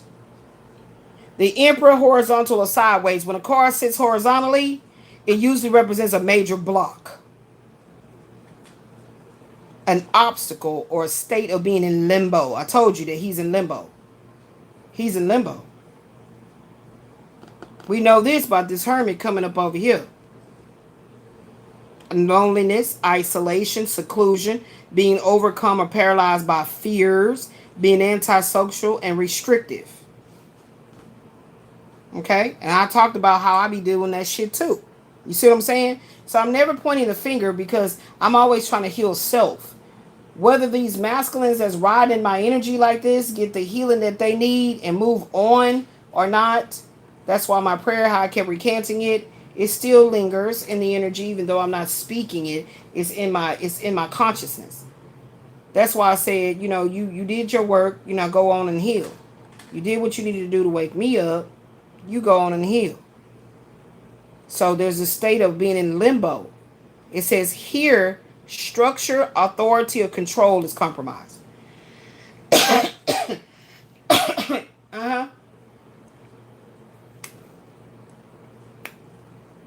Either someone is being overly rigid and blocking you. Okay, you see how it actually expresses an outside external forces doing this shit.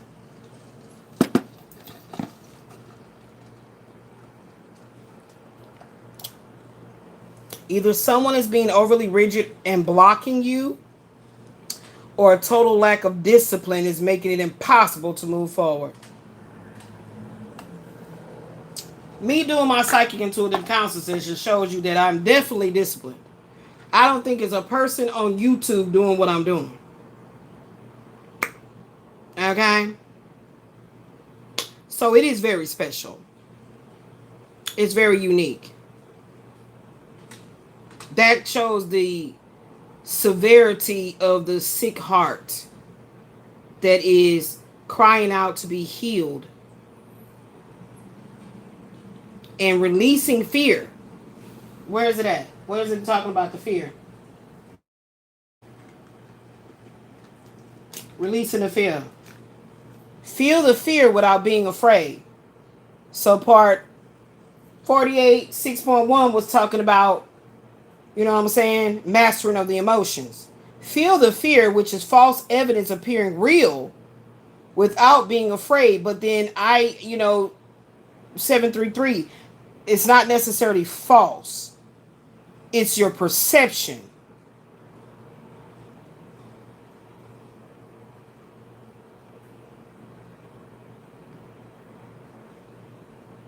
So I'm going to put perceived on this card. Perceived, because it's your perception of events is what is causing you to feel a sense of dread. So we're going to put the word perceived here.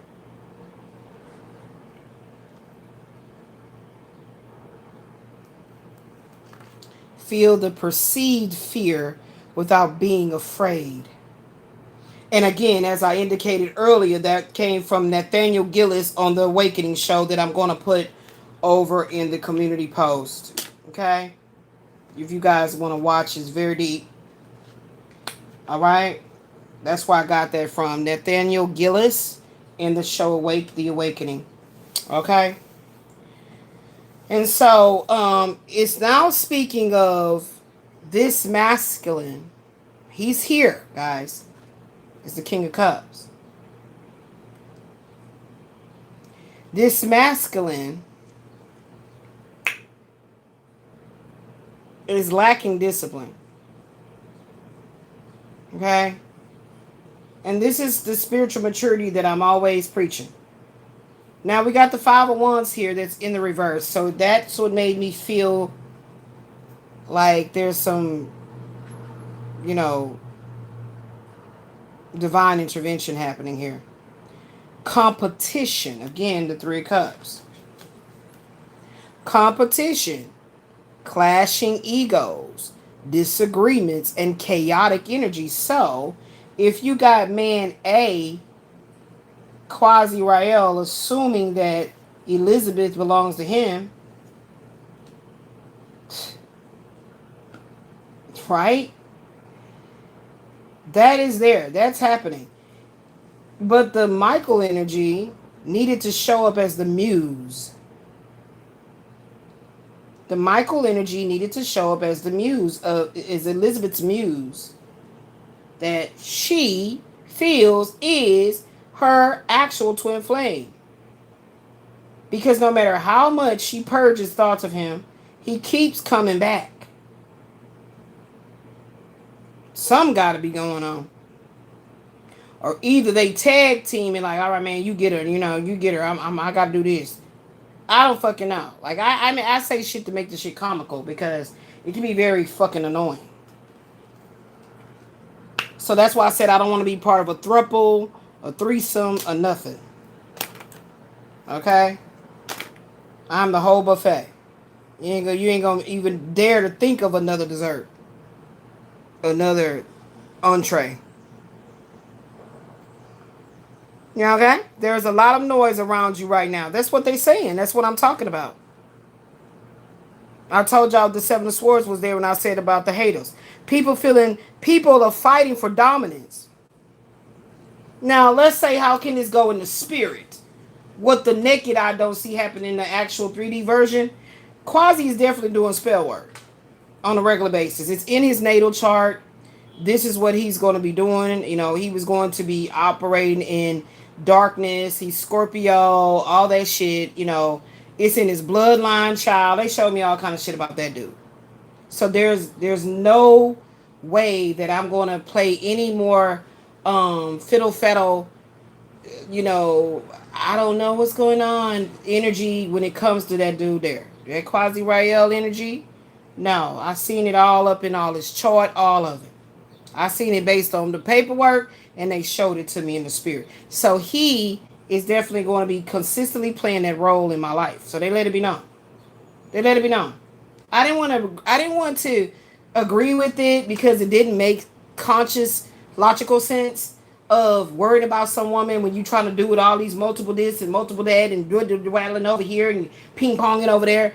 That didn't make sense to me because I don't know how I would have much time to be dealing with all these different men and doing this. I myself would not have the time for that or the energy. So that's why I would not receive it as truth that this dude's going to forever be doing this shit in my life. I didn't receive it as truth. Now, without a shadow of a doubt, yes. Especially when I saw it in the paperwork of his natal chart. I was like, wow. Interesting. Okay. All right.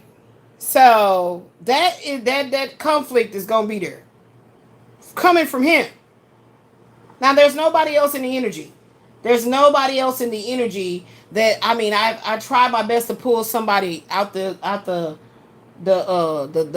timeline of when I was out and about, happy go lucky, Gemini, let's club, let's have a good time.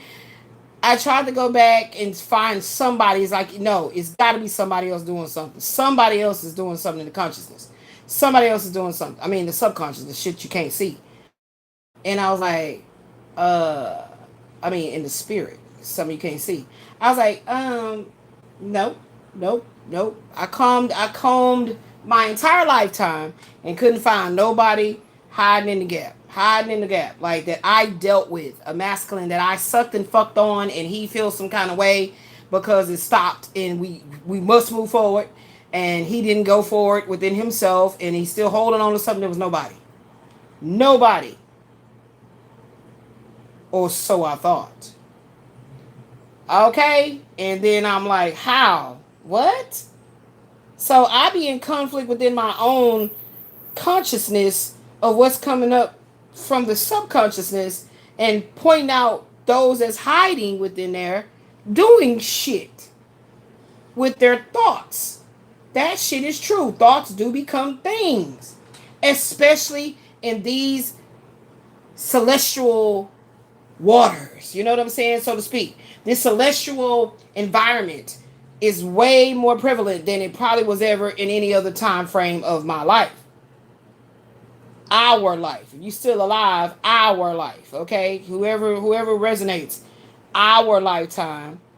You're still alive in the flesh. You're being affected by these celestial, powerful shifts and everything that's happening. And a lot of times the divine feminine, it's a lot of masculines that are very lit right now too, spiritually. But it's, the divine feminine's got to do double work. Especially if it's some sort of soul contract type shit. Okay? So there's people, I told you, two people fighting for dominance. You know, and I wouldn't receive this as truth because, you know, it's hard, y'all. I promise y'all it'd be hard to like go out in the world and, you know, like go out the house and go do stuff, and then you just see so much stuff. You be like, damn, I see why I'm really protesting for the home environment to be clean and I can do what I need to do. I see why I'm protesting for that, because I don't need to be all out there and all out there. I don't need that. I really don't. I like to get out and go do things, you know, yeah. But I don't need the energy that these men that's around me, even that ex-husband. Had he not been all broke down, he'd have been in a car, switching lanes, doing shit. Him too. He just happened to be given the bill of bad health and set your ass down until you go lay it down. You know, that was the plight. That was what was given to him. So he would have been out there too. But I don't need all of that. So I can understand it if a masculine in that certain energy that he needs to be in the timeline for his life, the timeline in his life, he has to be in this energy of going out, being seen. Okay, that doesn't bother me. That doesn't bother me. That's not going to be an argument for me at all. And do you, boo? Do you? I don't have a problem with that. I feel like when a man is spiritually mature, he can respect the truth. That's why you have no other choice but to respect me, because I'm going to always speak the truth. So he can go out and do what he need to do. That's fine. Stop holding on to my energy. I just think that's very rude. I think that's very intrusive. I think that's theft. That's theft. That's stealing. You're stealing. Absolutely. You know? So I choose to look at Michael Wayne as a muse now. Anytime he comes in my energy very strong, I choose to see him as a muse. And that gives him less potency of some type of a dominance. For Quasi, he did everything that any woman of any spiritual awareness of that God is real, you gonna get your ass whooped doing the shit you doing in life. You know, that's all she need to know. She don't got to be a certain like, oh, she's a nun or she's a powerful witch or anything of the such. She just have to have a very sharp sense of knowing what's right from wrong. And because he's done multiple things, it's very difficult for him to come in a woman's consciousness in her dream state or in the flesh, and she be so welcoming to him. So he's choosing to be so diabolically dark and dominant and nasty. Yeah, nasty. So that's why he's not in the consciousness as a lover, as a counterpart, as you know, but I bring him up because he's in the energy. But yeah, Michael is seen as the muse. As the muse. Mm-hmm. Mm-hmm. Yeah, the studies that I've done previously, the meditations I've done previously, he always comes up in a certain feeling in my body. So it's something there that makes his energy amusing to me. So I'm gonna call him the muse from now on. It's easier to talk about him if I see him that way. Okay? If I can see him through the eyes of a woman wanting a muse, yearning and desiring a muse, then I can better articulate his energy without anger. Because something about that man always pisses me off. Like, I don't know what the fuck it actually is. And I try my best to try to like figure that if there's some shit in me that I keep, I don't know. And I don't like to say that I don't know after all this time, but I still don't fucking know exactly what it is. And it's easy for me to be confused like that because we never got to be in each other's face, being in the flesh, flesh to flesh. We didn't get to do that by his own doing because he's never going to throw that shit on me now. No, I was not going to sit up and play mind games with you. That's what I didn't do. That's what this dude is mad because I didn't play mind games with him. Like, really? Really? You're mad because I didn't play mind games with you. That made you feel like you're winning the chess game. And every time you win, you get sex. However you want it. Oh, I'm sure I would have been. Child, boy, bye. We ain't doing that one. I'm sure I'd have been the hey, how the song go, Maxwell? You're the highest of the high. I'm sure. Because if the desire isn't there, then am I going to spoil you in bed? Like, come on, man. But how's the desire going to even grow if there's no flesh to flesh contact?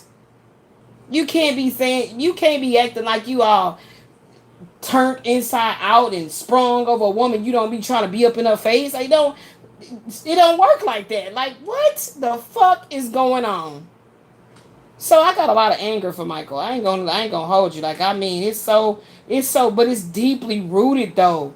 That's the part that I can't fucking figure out yet, man.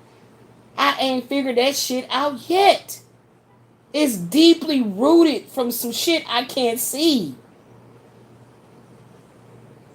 I ain't figured that shit out yet, man.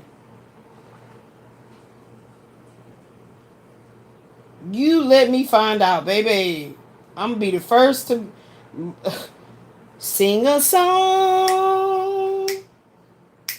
Sing a song. Okay? I'm gonna sing that shit straight up. I'm gonna harmonize that shit. It says this horizontal emperor is the linchpin here. Linchpin here. The rules aren't working. The leadership is unstable. Or you are struggling to find your own footing and authority amidst the noise.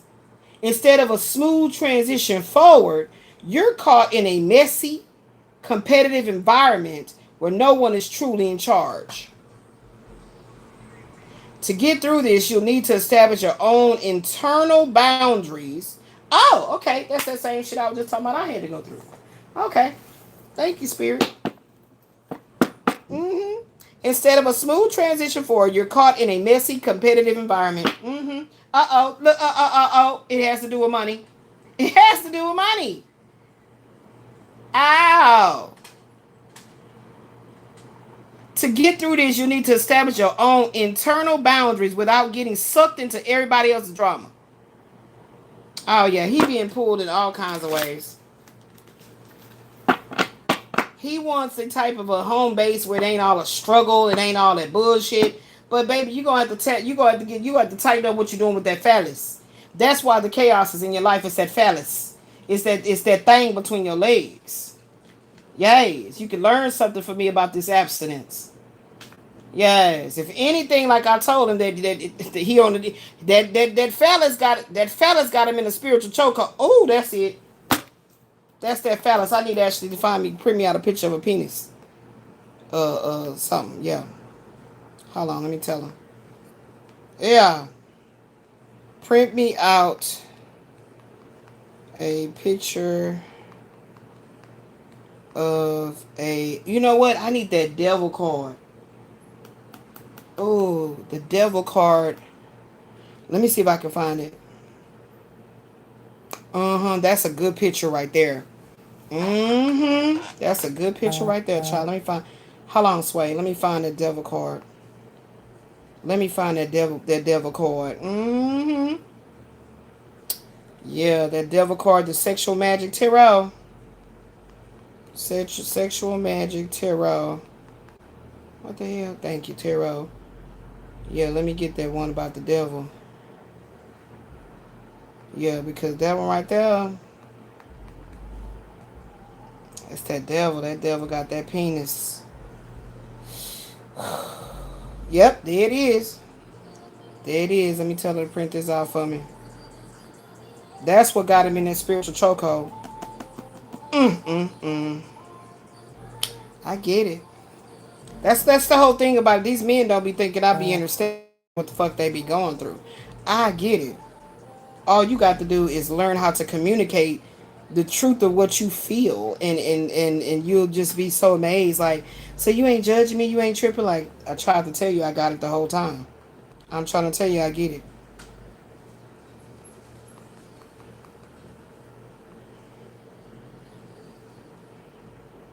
I get it.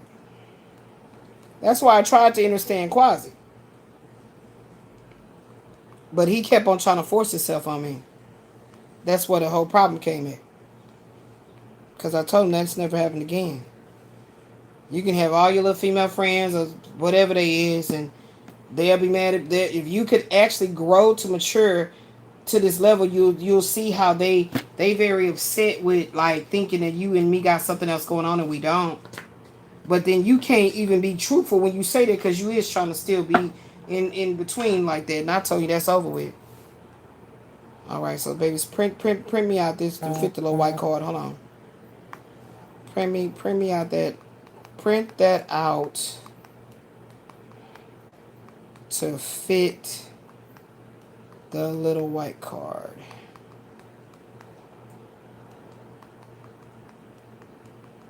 Section. Come here. Yeah. Yeah, that's that phallus right there. That phallus got him in the chokehold.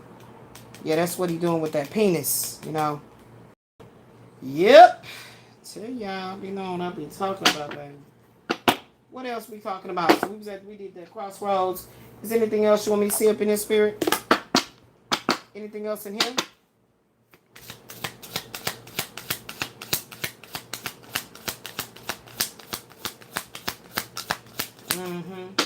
What this talking about? They are the one. You have already met the romantic partner you seek. Okay, we were supposed to put this back and see what else come out. There's a strong pull and intensity that's drawing you to this person, magnetic connection. You are the one. You have already met that romantic partner that you're seeking. Nothing has gone wrong. Trust this process. The connection is divinely timed. Be grateful for the love already present in your life to attract more of it, and have faith. The angels are working behind the scenes to make this relationship flourish. Again, that's what I was talking about that. I've already said that we're going to keep that one out. Yeah, divine intervention. I mentioned that. And then I'm grateful for my daughter. So that's here as well. Nothing has gone wrong. They are the one. We're going to put them back. We're going to reshuffle. We're going to see what else come out in the Gilded Reverie.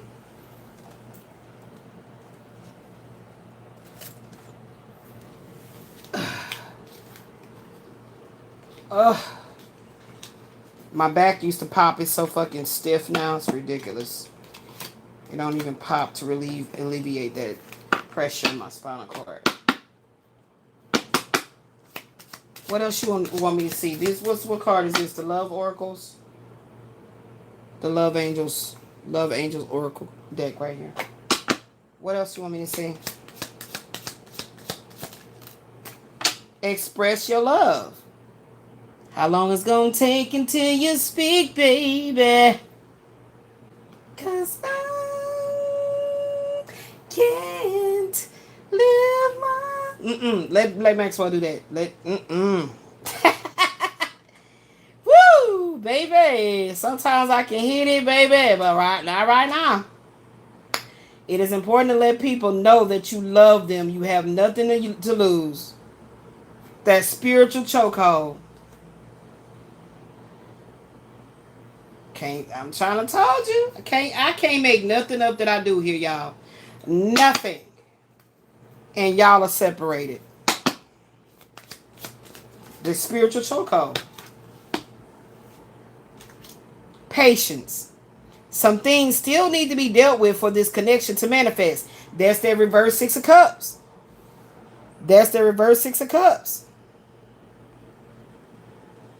Yay. That's the reverse Six of Cups, child. I'm telling y'all what it is. Telling you what it is. What happened? Did y'all take away my stuff? What happened? Oh, they did. They did. Oh, did it? Is it up here? Okay, shit, fuck. I think well, I had finished it anyway. It's okay. So we need this patience right here. So we had angel number 166. Is a gentle reminder from the universe to strike a healthy balance between your material goals and your spiritual well-being. That's his problem. That's his problem. I'm telling you, that's why I look at him as a muse. Because that means that however things go down, if I can still look at him as a muse, then I can stay in a certain symbiotic connection with him. Okay? Okay? How long we gotta write that one down? Y'all thought I didn't forget. I did not forget, y'all. This is difficult for me to move. My spinal cord is very stiff right now.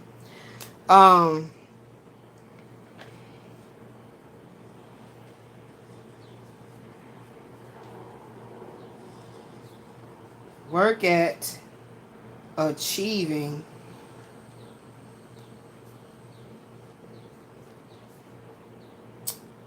healthy balance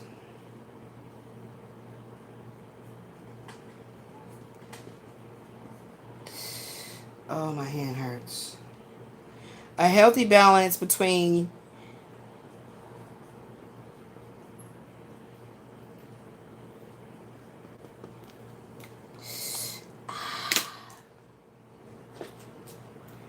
material goals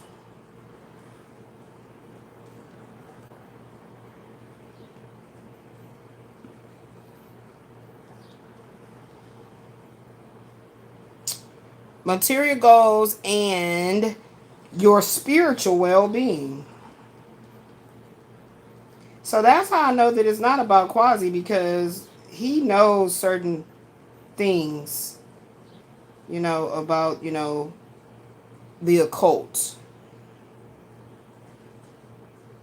Things that are only understood from meditation and,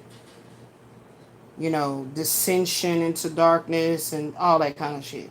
He knows this. So that's how I know I'm not talking about him. He knows these things. Okay? So yeah, that's very important.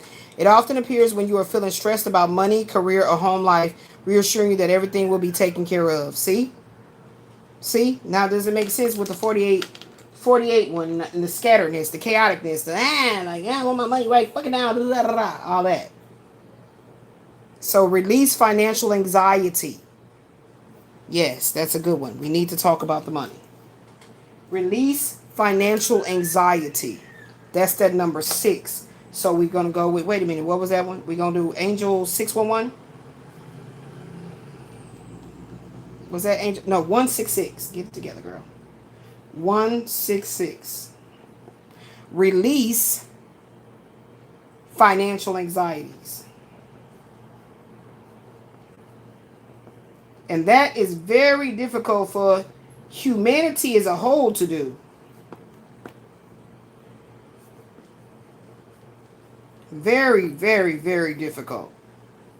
Because of the way that the vibration on this earth is, it really weighs on us, guys. It really does. It really does. Welcome everybody to the screen, to the stream, child. Y'all know I don't be ignoring nobody. Y'all already know. People gonna learn this, so I gotta get in there and get in when to get in. It's good. Okay. We have officially entered into what it was called again. We have officially entered into Uranus and Gemini trine Pluto and Aquarius, baby. And it's on and it's popping. And in Western astrology, I am a Gemini sun sign, so And it said, what was the signs that it said was going to be greatly affected? Pisces, Gemini. Y'all can, let me see if I tell me right here. Who gonna be? Did he tell me?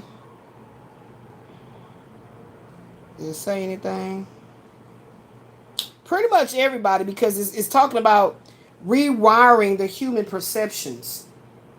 So, y'all, we gonna get into the deeper gnosis of what's going on behind the scenes of that with my each one teach one. So y'all stay ready for that. Stay braced and ready for those. I love doing those. Okay. And they made sure that when I canceled a whole bunch of stuff on the channel, I did not delete those.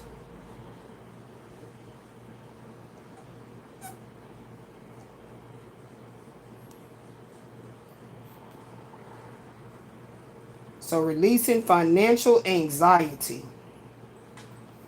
Okay. And you know, like I said, people be talking about things that we supposed to do when we trust in God and everything like that. But don't nobody that be talking that shit want to go through lack thereof. What the world worship is them dead presidents. I mean, it's a reason that they made a movie called Dead Presidents. And that they made the movie to show that they had to go steal from the dead man. And in retrospect, that's that straw man that they be talking about. Doing business as your identity. Because when you come into this world, there's no longer the affordability to wear your spiritual clothing. The spirit man. No. You must do business as your social security number. Okay? So now, keep that in mind. So I'm going to make that thumbnail. I got all this stuff written down right here. I'm going to make that thumbnail. And we're going to get into that. So releasing financial anxiety is this angel number 166.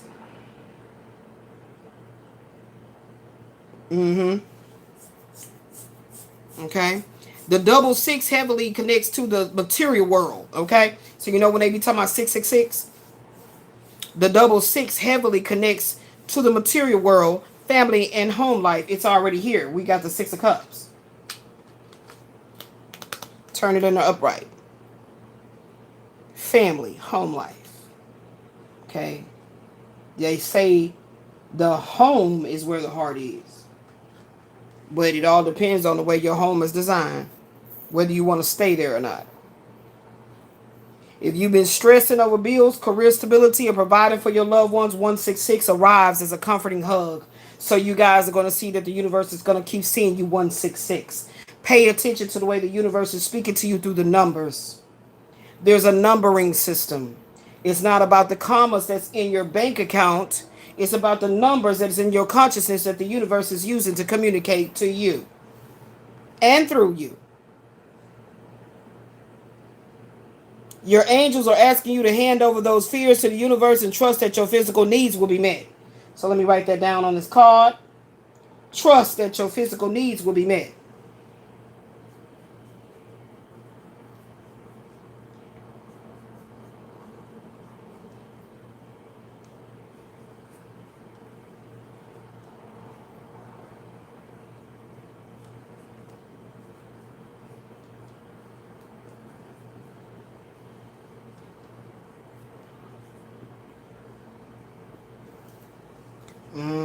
Absolutely.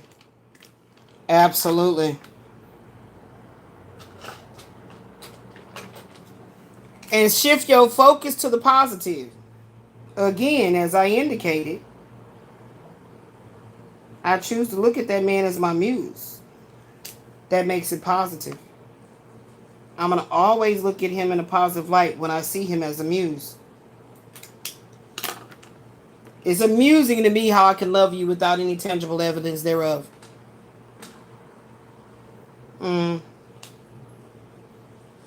It's amusing how I can love you without there being tangible evidence of why you deserve my love.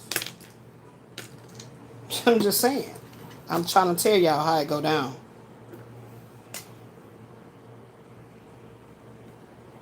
Okay? Each one teach one. That's this new deck right here that we creating. Each one teach one.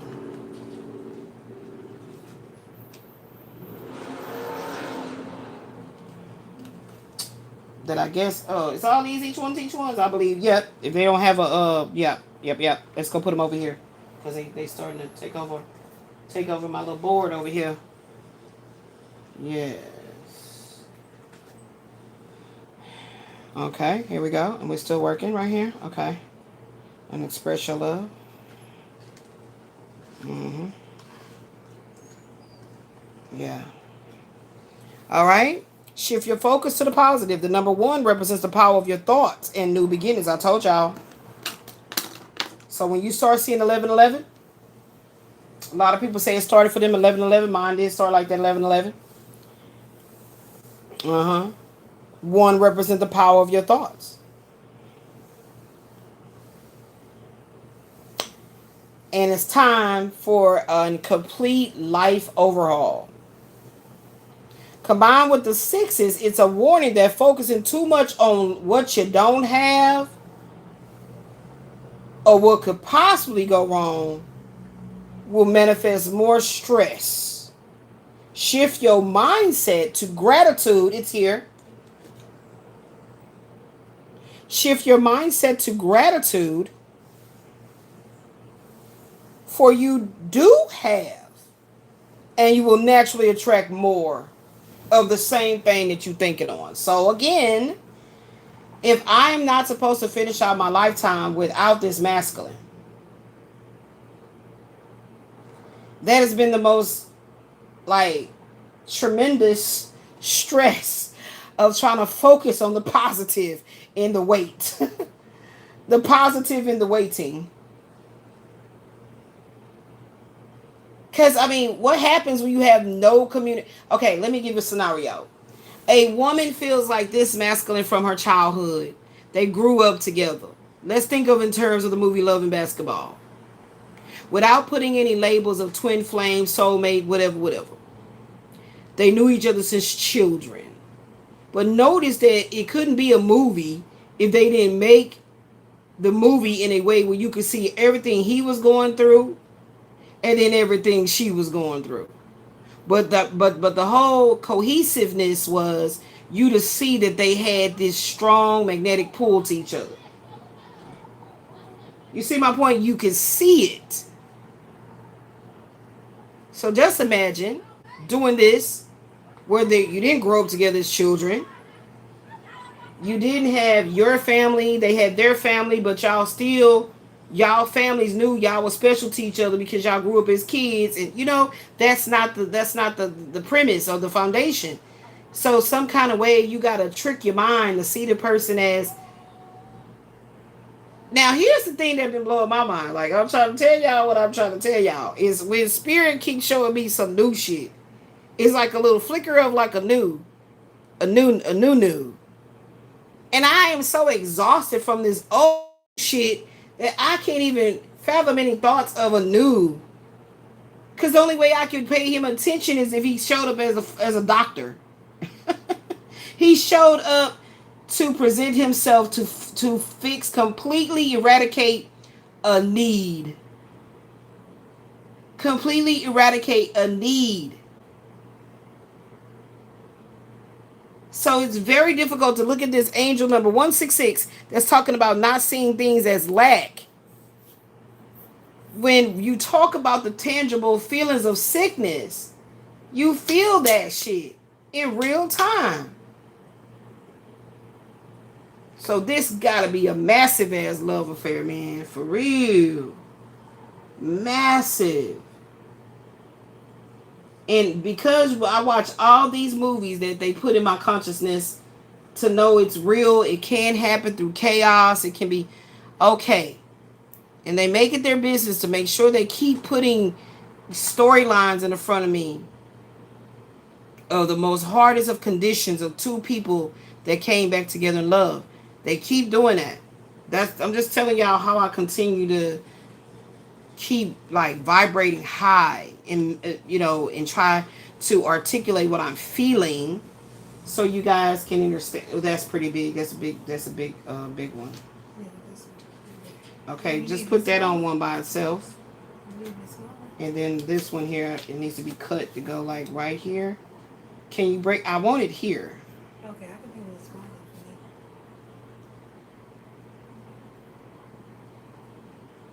Yeah, because the way I wanted it is to see all the people naked, hanging out. Like, You got the extra cord? Let me see the extra cord. you got to get it over there, baby. I ain't got time.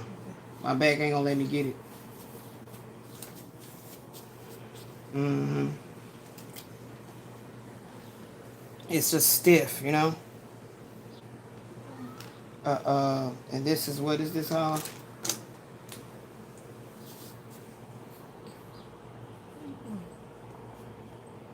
What? Why you need the actual card when I just sent it to you? Okay, I was just gonna make a better photocopy of it if you want How it. you gonna make it little though? That's what I said. I'm scanning in the computer and then it's gonna print out small. I'm just saying because if it gets smaller, it might not look as clear. I mean, I can try it anyway. I'm just saying if you want to print it clear.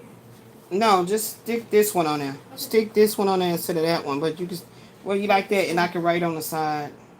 Hold on, but just cut the side off. Because this we gotta talk about the sex.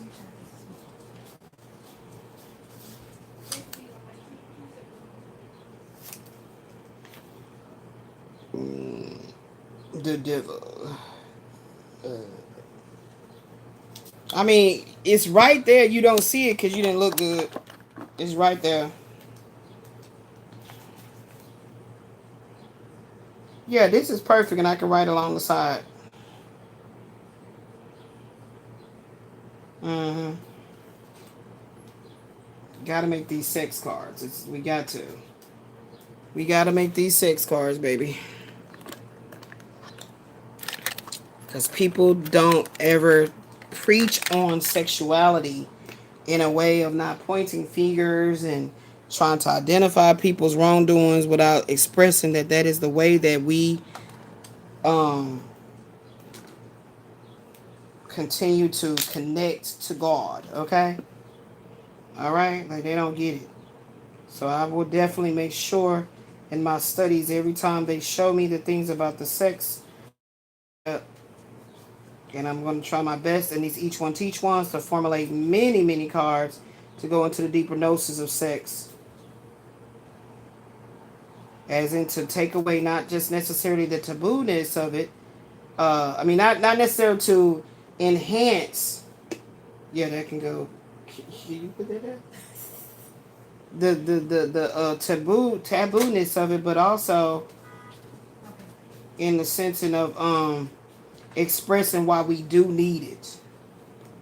And we gonna have it, okay? Straight up. All right, so I'm gonna write. Hold on, let me find it. That's cause she ain't moved nothing. How she gonna find it? She ain't moved nothing. It be hiding right up under here. You know I got all my stuff stuffed up. That's the reason why we try to be overly dramatically uh organized. Okay. Let me get the card out. Oh, this fucking pillow been harassing me this whole time.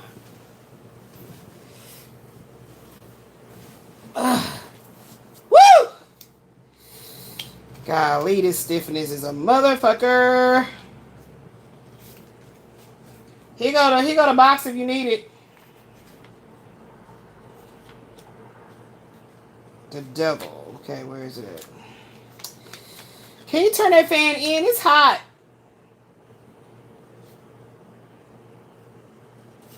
Give me a little air. What's the temperature outside? Don't wait. Don't turn it in if it's hot. Gonna make this room hotter. Oh, hell no. It's 83. No wonder. No fucking wonder. Where's the devil at? So, guys, I ordered me some reader glasses. Hopefully, they'll help me. I really hope. I hope they'll help me. Because I'm tired of not being able to see shit. You cut off the NG.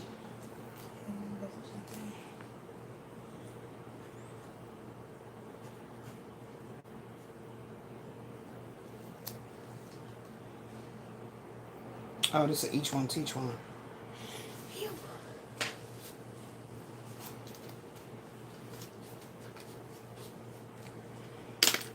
Yeah, that go the box. Did you see it? It's right here. They be up under here. Up under them twin flames. Magnetism. Told y'all. Magnetism.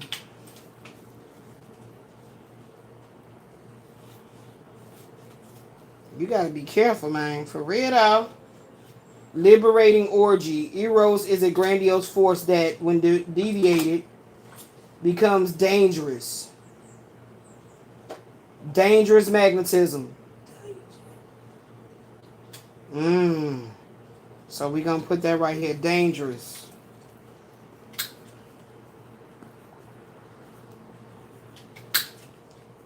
Dangerous magnetism. Child boy, bye.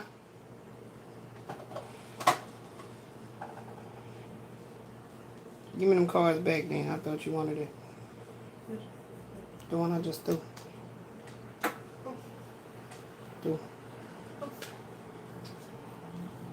Yes, baby, thank you. And then they said a liberating orgy. Yeah, I guess so, child. I don't know. I don't need that much. That's too much. You gotta be careful. Folks will still be trying to take you down. You be like, leave me alone. Right, Michael?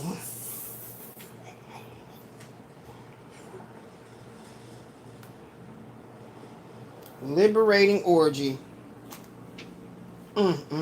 Each one teach one. Okay, so that's cool. Sex has a stronghold on you. Sex has a stronghold on them. I forgot to finish my thought. All right, each one teach one. Each one teach one. Okay, I wrote it on the back, actually. There's no art on it. So, I gotta watch you. I gotta hurry up and get that art ready because you did some crazy shit. Okay, yeah, that's a good one. So, whatever else Spirit tell me about sex, we'll have that card. Matter of fact, make me some. This same thing you just did and make me like that same age. That same size. Yeah, and I'm gonna write messages under here. Okay. Thank you. Like, at least make me about 7. However, how many you get on the sheet? That'll be good. So I'll have them ready. Okay. All right. Oh, yeah. So we know that devil card is in the energy. Because the devil is always within us, right? Wanting us to do what? Fulfill our desires. Okay? So, as I go back, we shifted our focus to the positive and focus on home and the heart. Okay, here we go. Practice gratitude, declutter your space, and trust the process. That's Angel 661. We got Angel 606.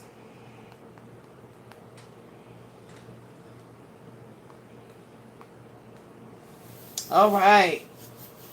Some sessions are going to go and they're going to flow. Other sessions is probably going to be chaotic because we're working through the energy.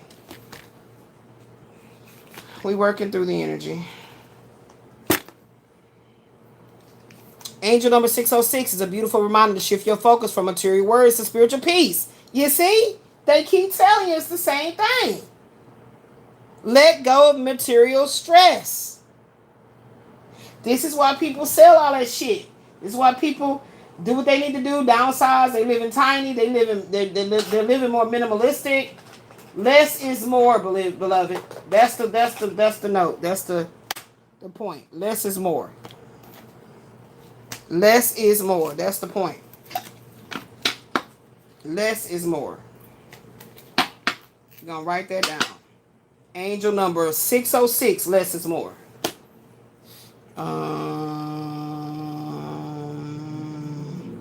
Where's that other color I had? I need some new colors.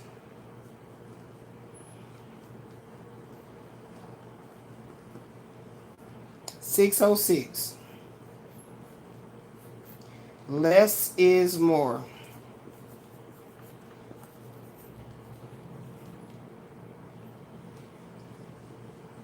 My handwriting.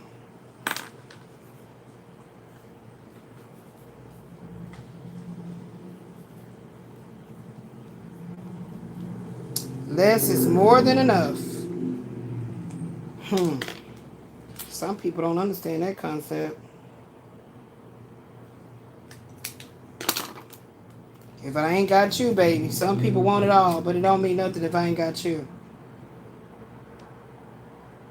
It's sad about how a lot of these men gonna get older and realize they fucked up a lot by playing games. I'm just saying.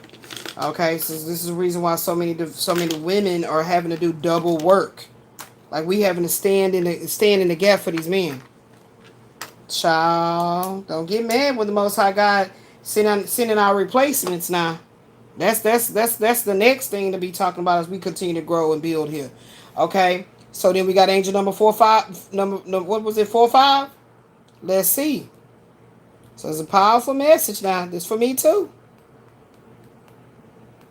I show up for myself, but I let it be public so the collective can gain. They told me it was going to be like a double mission. Okay. Angel number 945. A powerful green light from the universe telling you that the major changes you're experiencing or thinking about making are perfectly aligned with your soul's purpose. Trust the changes, Angel 954. 945. I'm sorry. Angel 945. Trust the changes.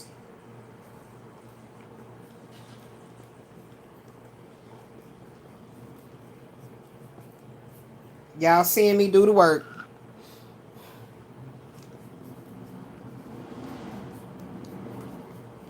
Trust the changes.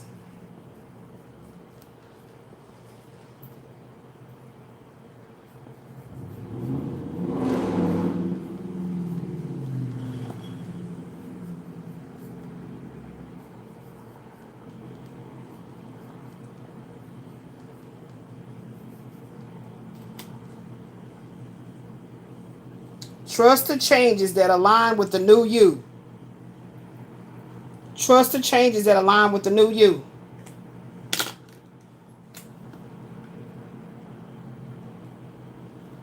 Y'all don't know how it feels to try to write, think, and all this when it's like my nerve tissues are dying or some shit. I feel this shit so dramatically. And just to finally get the right doctors to say this is what's wrong. Like I know it. I've been feeling it the whole fucking time. Oh, they back on that dumb shit again. That shit has stopped. Did y'all notice? That shit has stopped. Now it's back again. That shit do not be a coincidence when around your house, somebody revving in engines and doing dumb shit. Okay? Okay, so anything else? Trust the changes? Oh, that's the 5 energy. That's the energy of the 5. They're telling me write the 5 on there. That's the 5. Okay, that's the 5. And then the other one is your hard work has built a foundation. That's the 4 energy. Okay. Yay, hard work. You see that? You had to do the work. So they're giving me several one out of this 945. And we're going to deal with the power of the 4.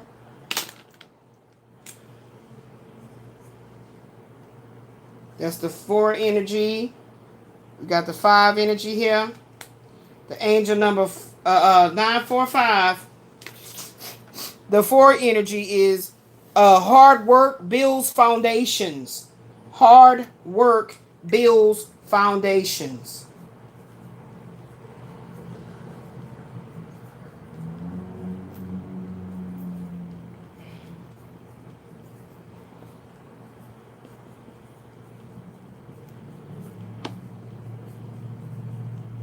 Mm-hmm.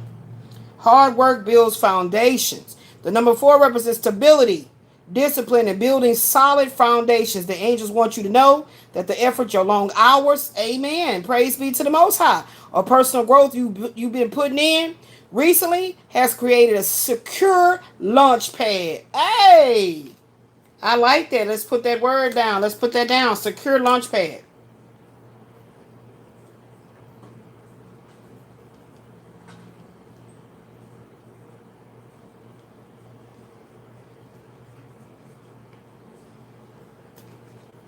Secure launch pad. Just each one teach one. And number 9 is completion. I told y'all that. I'm just working with the technology that's been given. I approach every psychic intuitive counseling session with gratitude and humility. Okay? It's not humiliating to tell your business. No, when you serious about healing and tired of coming in these incarnations with some of the same shit following you, you do the work, you get serious. Maybe I wasn't as serious last lifetime. Okay? I honestly feel like my soul pretty old and I didn't have to be back over here fucking with y'all, but I decided to come on and do this shit. Okay? And maybe it was that man, that muse, why I decided to come back. I don't know, child. It has not come up to the consciousness to be validated, but I'm just trusting the what? The hard work. That the foundation that I'm building is going to be a secure launch pad because the spirit is telling me that. Okay? So we got the angel number 945. We're working with the 9 now, right? Yeah, let's get that.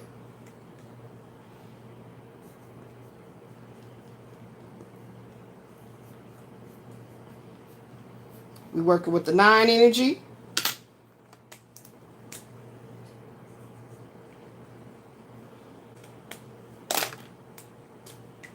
Endings, fulfillment, and stepping into your spiritual calling. That's how we gonna say it. Stepping. Okay, and now do the math. Stepping into your spiritual calling after all the hard work has been done. The foundation is a secure launch pad, and trust this new you. Less is more than enough. Ooh, get it. Get it. Stepping into your spiritual calling.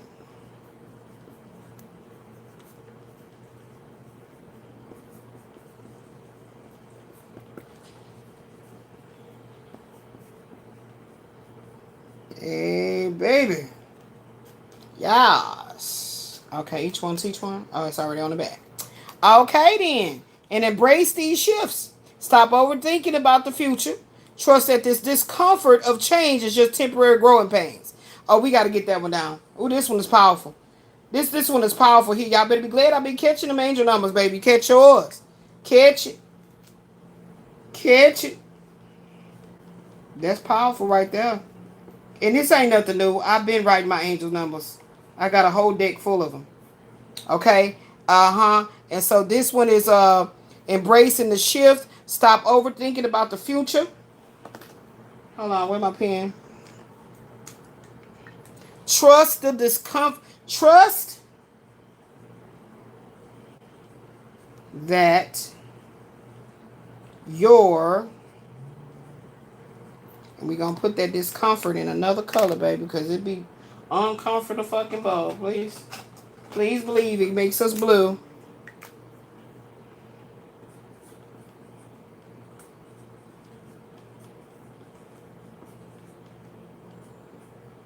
Trust that your discomforts... Where was I at? What was I reading at? Are temporary growing pains.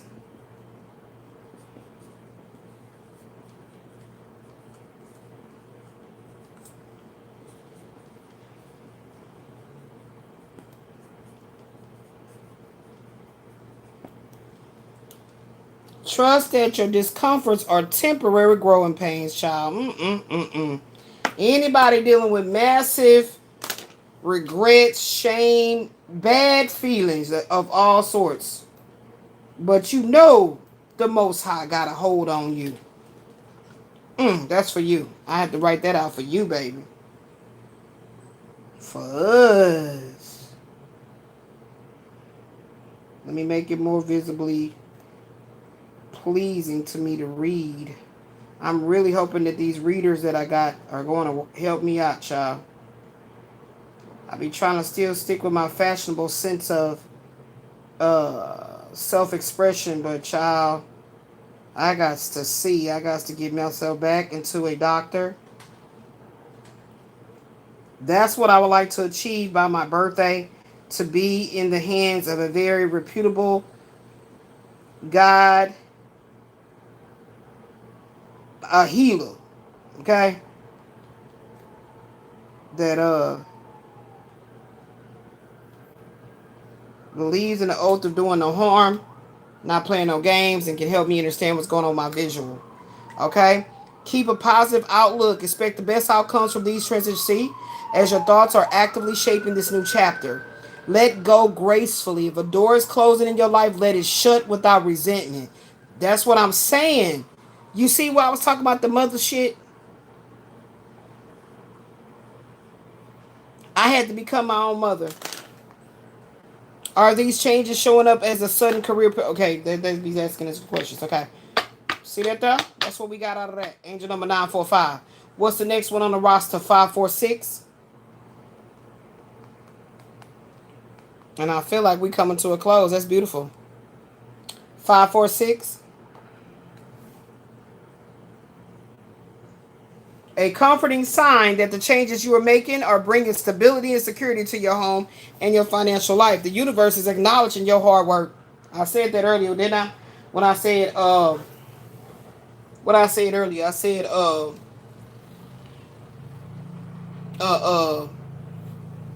they telling me to leave these out. Let me just leave them out. Okay. Then what I'm gonna put right there to make that not be so, I need to put a deck right there.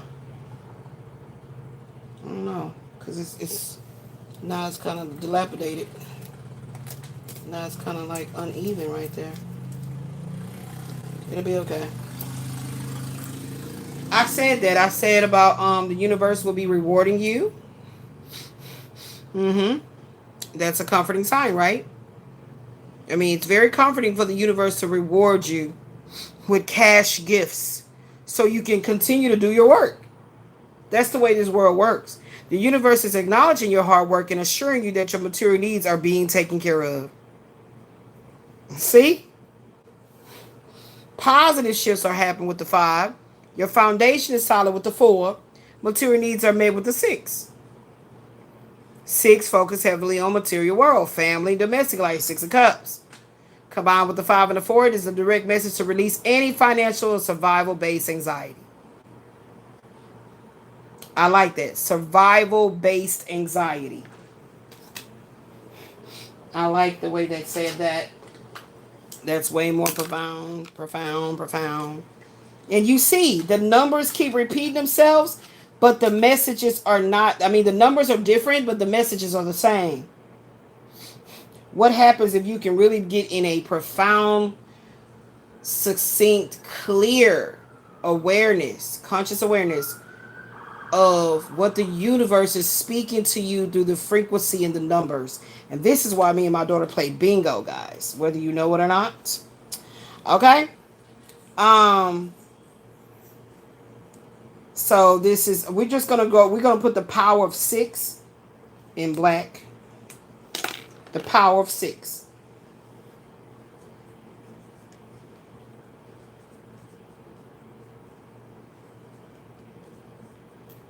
And we're going to put the 6 in red.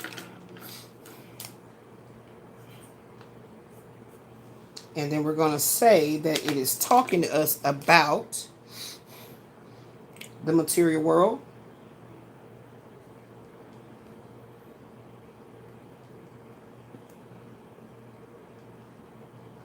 It's also talking to us about family and domestic life. And remember I said I saw that 6 of Pentacles? There it is.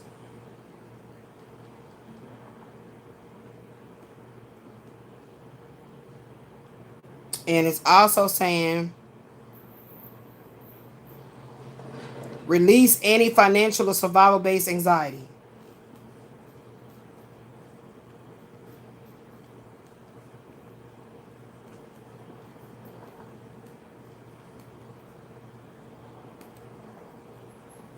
And then we're going to put survival based anxiety in red.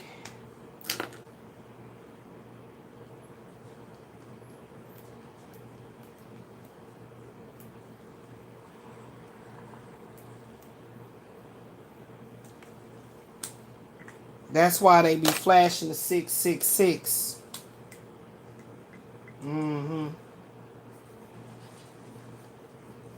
Tell y'all, when they put that bogus ass rent on our door, the rent came out to $6,666. They be playing games with themselves.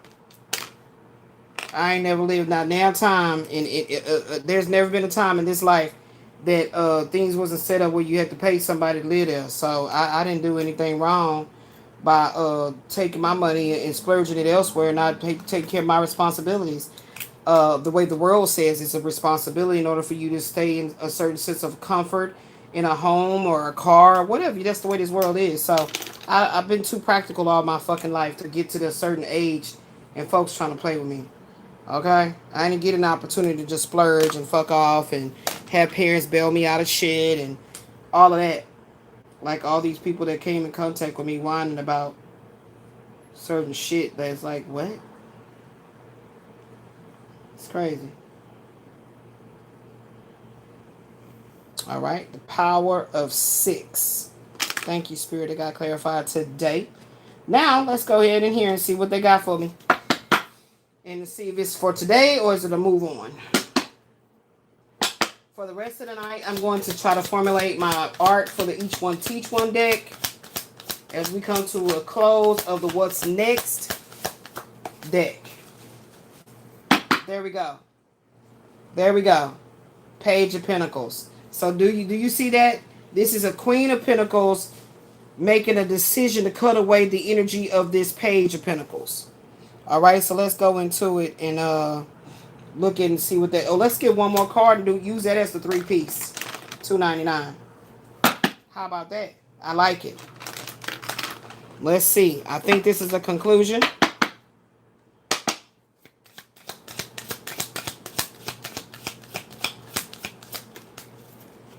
Oh my gosh, y'all. Y'all, it came up with the 6 of Cups in the reverse again. Ain't that about some shit? All right, let's look into it, y'all. I can't make it up. Praise be to the Most High. To God be the truth. Okay, so we got the Queen of Diamonds. Let me get up all my angel numbers where it was. Okay, we got the Queen of Diamonds in the upright. And we have that Jack of Diamonds, which is the Page of Pentacles. I put Jack. Page of Pentacles. What's wrong, boo? No, it's January. Okay. Page of Pentacles in the upright. And we still got the 6 of Cups showing up in the reverse.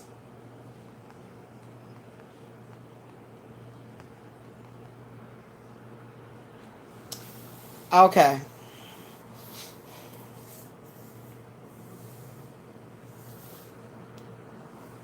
Okay. Show me. I did not put the Queen of Wands, did I?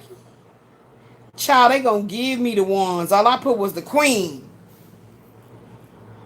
Child, all I put was the Queen. How they gonna choose the wands? Oh my goodness. This say Queen of Diamonds. Let's go find out what the Queen of Wands is talking about. Maybe that's what they wanted to do. Okay, let's go ahead and put the Queen of Wands, put this one over here, and let's find the Queen of Wands.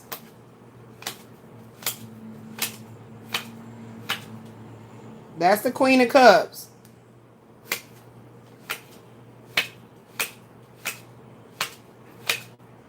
Oh, the snake. Powerful. Okay. The Queen of Wands upright. You are stepping into a vibrant, confident, and highly independent energy. You're ready to take charge, express your creativity, and let your charismatic side shine. Page of Pentacles upright. A fresh, grounded opportunity is coming your way. This represents a new spark of inspiration for a job, a study, a path, or a practical project. You're in a learning mindset, ready to build something from the ground up. Six of Cups in reverse, moving away from the past. You're letting go of nostalgia, outgrown childhood patterns, or an old memory that used to keep you stuck. It's a sign that you are ready to live in the present instead of looking back. Now, what's the big picture? This is a beautiful shift toward growth and independence. You are shedding old baggage and nostalgia or connections that no longer serve you. Okay? In doing so, you are freeing up massive energy to focus on a brand new practical venture or skill as that Page of Pentacles. With a fierce, magnetic confidence, the Queen of Wands. You are no longer looking backward. You are building forward. Oh, I love it. I love it. Oh, I love it. You are no longer building backward. What? Say it again. You are no longer looking backwards. You are built. Man, that is powerful right there. That's some shit I would say. Come on, technology, work with me. Oh my goodness. I love it. Let's get that one down. Let's get that down. I like it. Guys, I like it. So, what are we writing with? What are we writing with? Is it the black? I mean, the black is a little juicy. Uh, let's write with the turquoise, okay? You are no longer looking backward. You are building. I love it.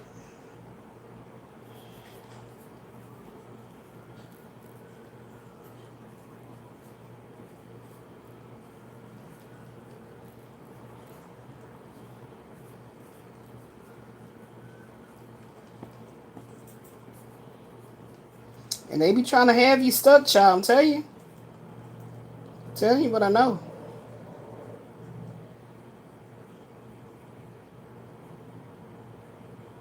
You're no longer looking backwards.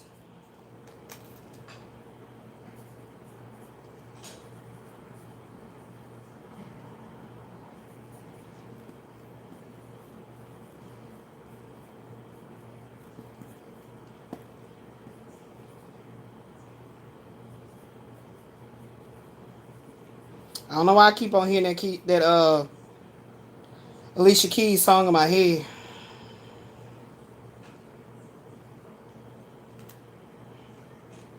Some people want it all, but I don't have something. If I ain't got you, baby, some type of shit. That shit's still in my damn head. I don't know why. I don't even like that song.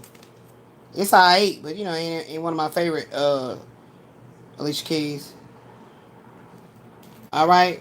You're no longer looking backwards. No ma'am. We building forward. I like it. I like that. That's some shit right there. Come time. I like that. I like it. Each one teach one. I'm telling you, I didn't even put anything in there, y'all. I put queen. I forgot to put the pentacles, right? It selected the queen that I am. It selected the queen that I am.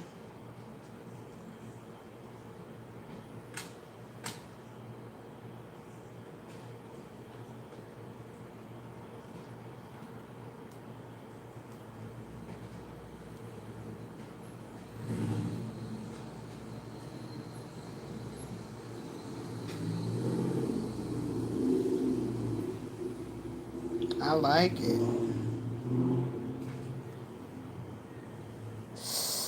Oh.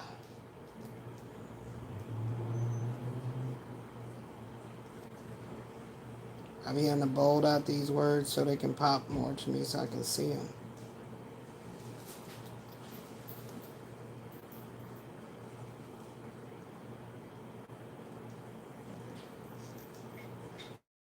Be to the Most High God, to God be the truth.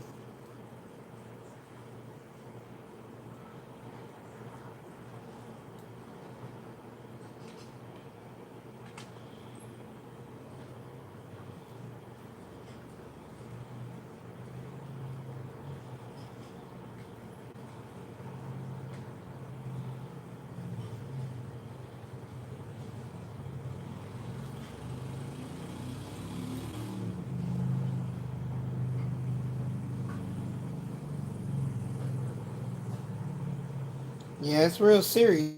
For real though, real talk. You're no longer looking backwards. No, man, we building forward. I like it. I like it. I like it. So, what is the messages between these cards right here? And then I feel like we're going to be using this tomorrow. Let me glance at it. I won't be speaking it out loud. Let me say. Let me glance at it, baby. Ow! That hurt.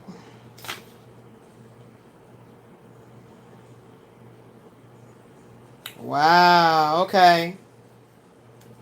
Mmm.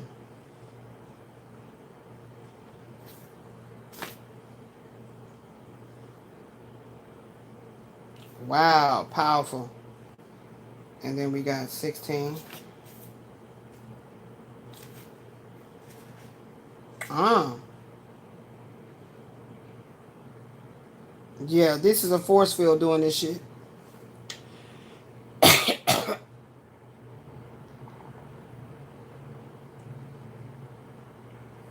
Somebody trying to cut off my star power.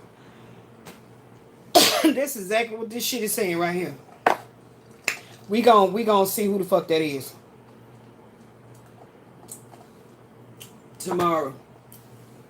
Let me go ahead and write down the damn title. Did we do 546? We did 546. Yep. I don't want to. I made me a new pad for my angel numbers. Right there. And all the other ones that I had. We had 778, 776.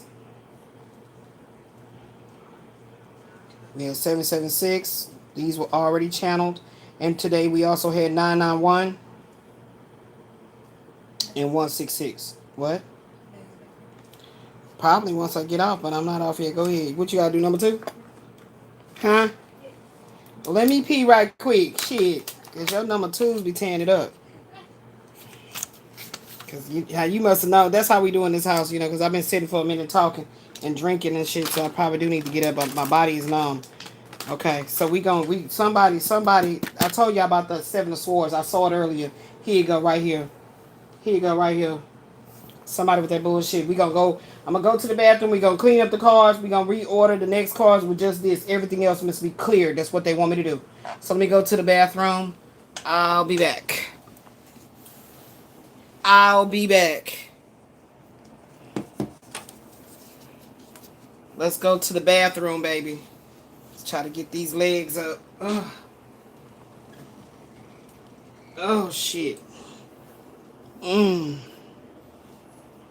414 on the clock. Oh, shit. Oh, man. Hello? Can I get help? You on the toilet? Oh.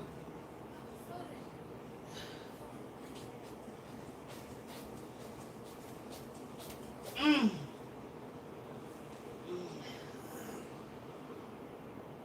Oh.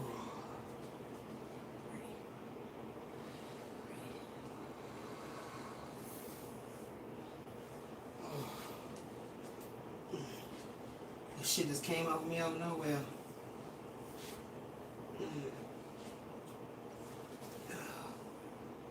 Ooh. Okay.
Internal, external.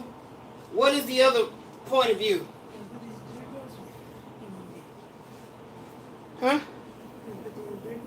No, put them in bed. They ain't dirty. I just took them off. So my body can be less clothing and less heat. I told you, nakedness is the only way I feel like I get cool. And I think any other woman that has dealt with menopausal, hormonal fixations in your body knows what I'm talking about. See, I feel better already. It's like my boobs are just so much more gigantic. They're huge. Okay. Here we go. I'm back.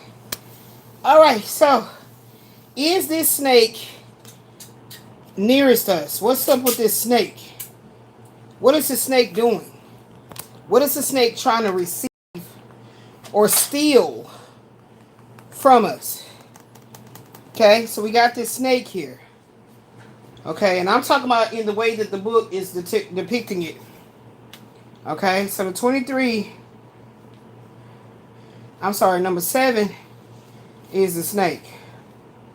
Okay. Watch out for me because I'm always hiding.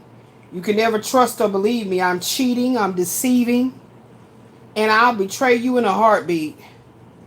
Be careful where you are treading. My fangs will surely have you dreading. The game of hope makes it clear to stay safe from the bite of this dangerous snake.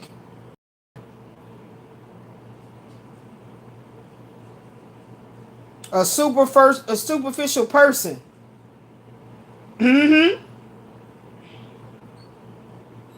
Let's see who it is, though. Because this person is about to be cut away. This person is about to be cut away. Yep. Yep. Oh, I passed it. Number 10. This person is about to be cut away from you.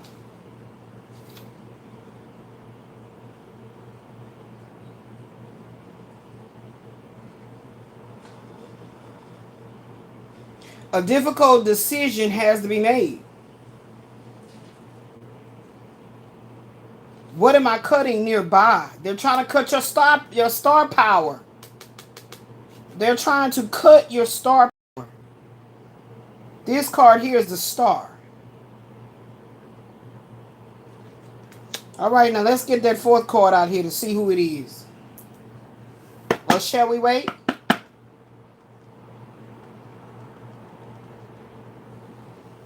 I want to know. Okay, it fell out. It jumped out. 17, Queen of Cups. 17, Queen of Cups. Okay, Queen of Cups. Who is this?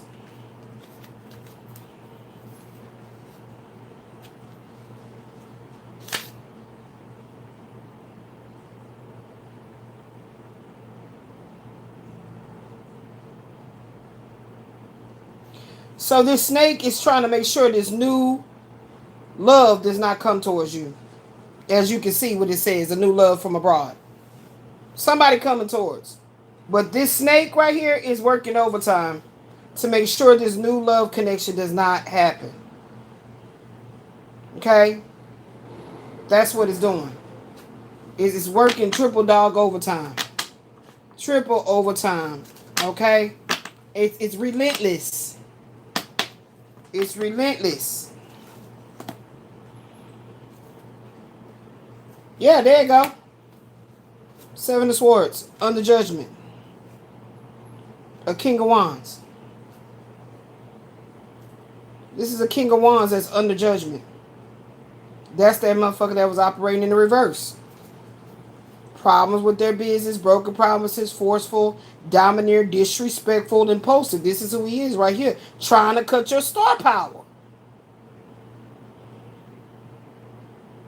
That's it. That's what we starting at tomorrow. And he about to go through a tower motherfucking moment. Because he trying to do this at all costs to make sure you don't have this stability with this 7 of Pentacles. Okay? That's the cards we starting with tomorrow. Or whenever I come back. Because I know I've been not coming back. Like, took a day off or whatever. Got to. Got to, boo-boo. Y'all see what I've been going through. I'm stressed with my physical health. Okay? Yeah. Yep. Yep. Crossroads. Crossroads.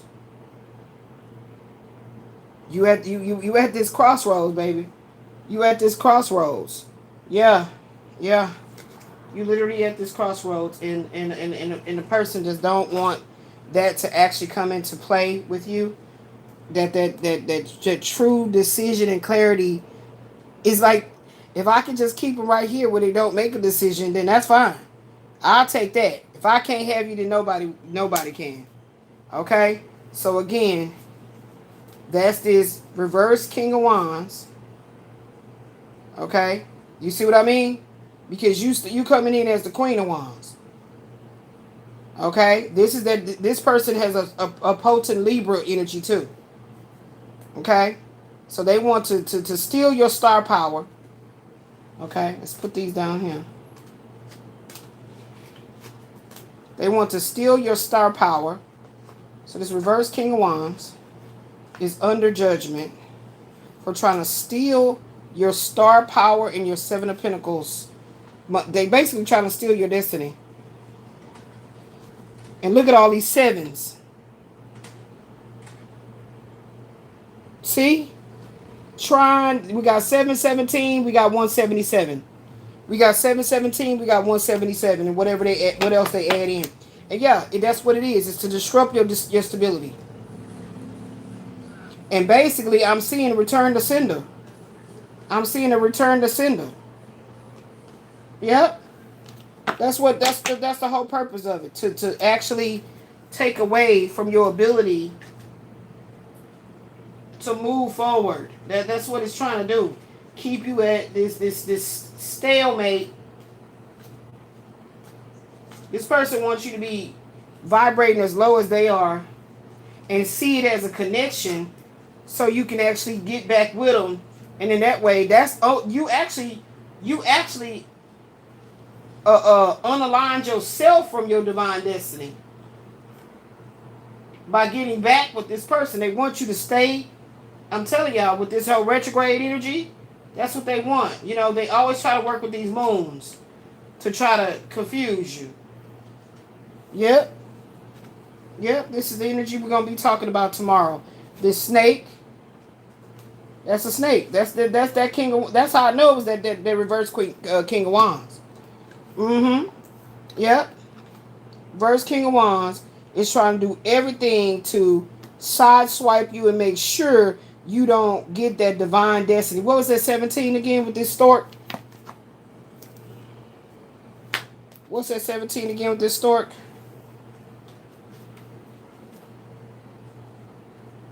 They want to make sure you don't get the ring. Yeah.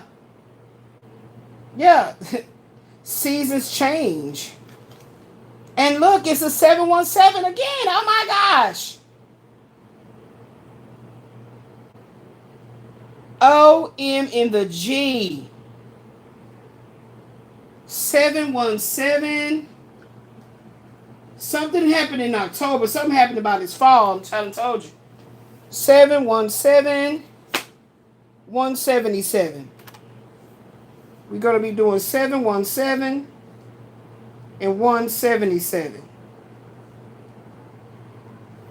Yeah. So on the clock, you can't always see 717. But you have to have a magical mirror in order to see how the numbers switch around and become 177. 717, 177. Because the clock will never say an hour, 77 seconds. 77 minutes. We'll be talking about it as we delve in on the next picks. Okay? And this masculine is definitely working through devil energy, sexual, how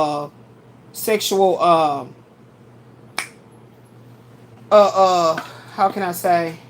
Yeah, that's what it is. I'm telling you. That's what I'm telling you is going on. Working with sexual alchemy to do this. Because they have nothing else. We talked about this already.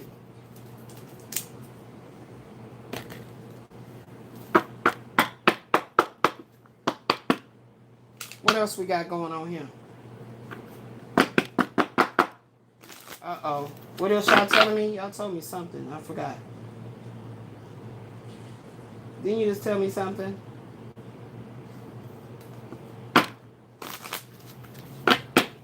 Told me something. I know I heard.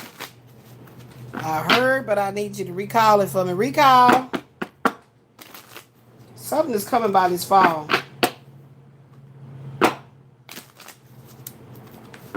By this year, 2026 fall. Oh, you didn't tell me to go with these. You told me to go with those other, the Lenormand right here. Okay, my bad. I'm listening.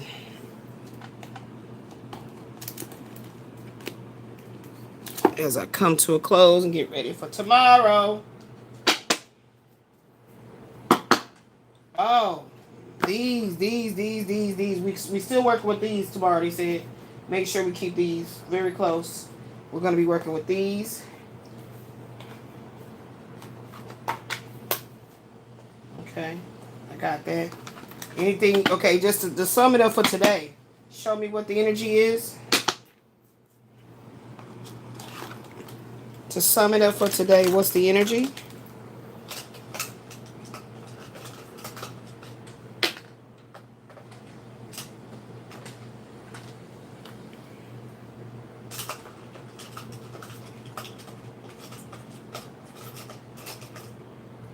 All right, put these back. I was like, where are the other little few I had? What's the energy? Beware of codependency. Addictive behaviors are affecting your romantic life. Didn't I say that shit with this devil card holding the phallus? Didn't I say it? The devil card is holding his penis right here. I told y'all. Ashley, make me some more of those devil cards. Codependency. Look. Past lives. You have known this person before. It's a soulmate from a past. I told y'all. That's that devil energy. Like he found me over here. He didn't find me in this damn lifetime. This is some bullshit.com. He didn't find me in this lifetime. I'm telling y'all.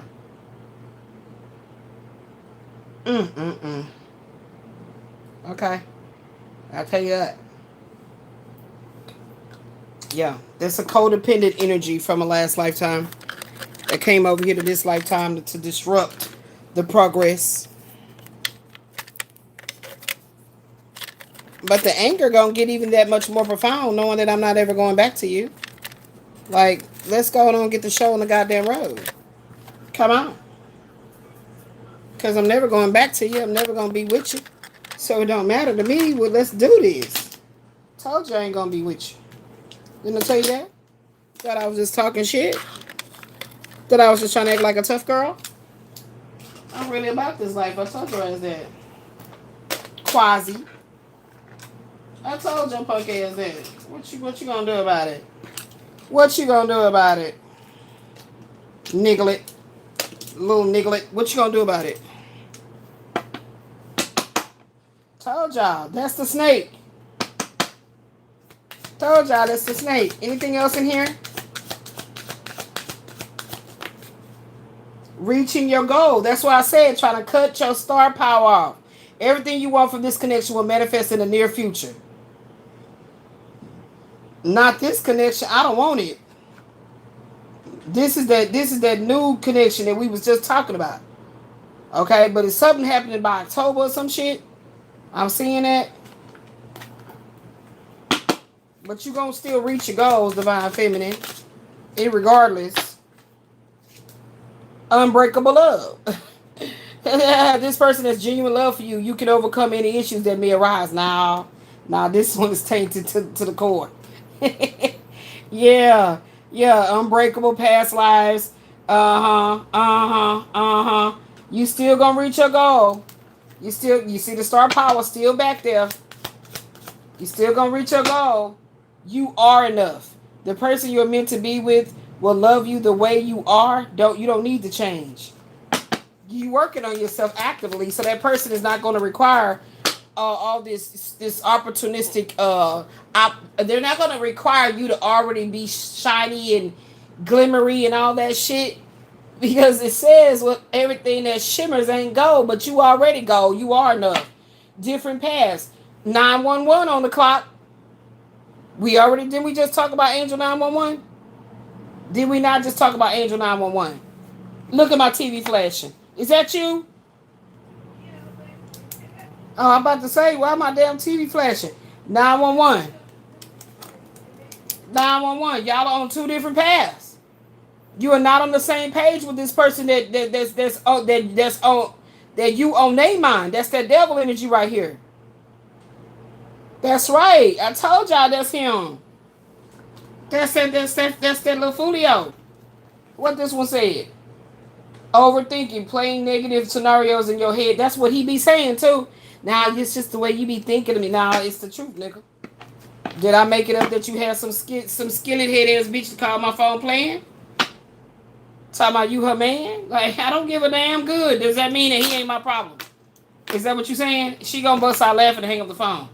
Skillet bow head ass bitch playing on my damn phone.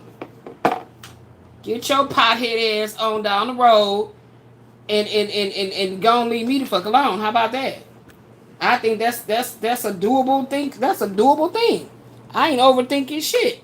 I'm calling it like I feel it. You in my energy. Okay, so those are the cards that's here. Thank you. What else we got going on? That's it? Hold on. What's going over here? That's what's going on. This is a tug of war pull thing that this fool doing. Don't wanna get out my energy. Going on about his goddamn business. You know what I'm saying? Keep checking and watching what I'm doing. I bet you if you could go see this dude's what you call it, to see who they was looking at or whatever, I bet you gonna see my URL come up. I bet you gonna see it. Bet you gonna see my URL. RL. I bet you gonna see my URL come up in this search. Let me stay off the air for a good week. Motherfucker like, damn, she ain't. I wonder what's going on with her. Cause you can't go to no any and all kind of different social medias and find imprints that I've been there and whatever I'm talking about. You know, what's going on. You can't do that. Cause I'm only here on YouTube. So when that shut down,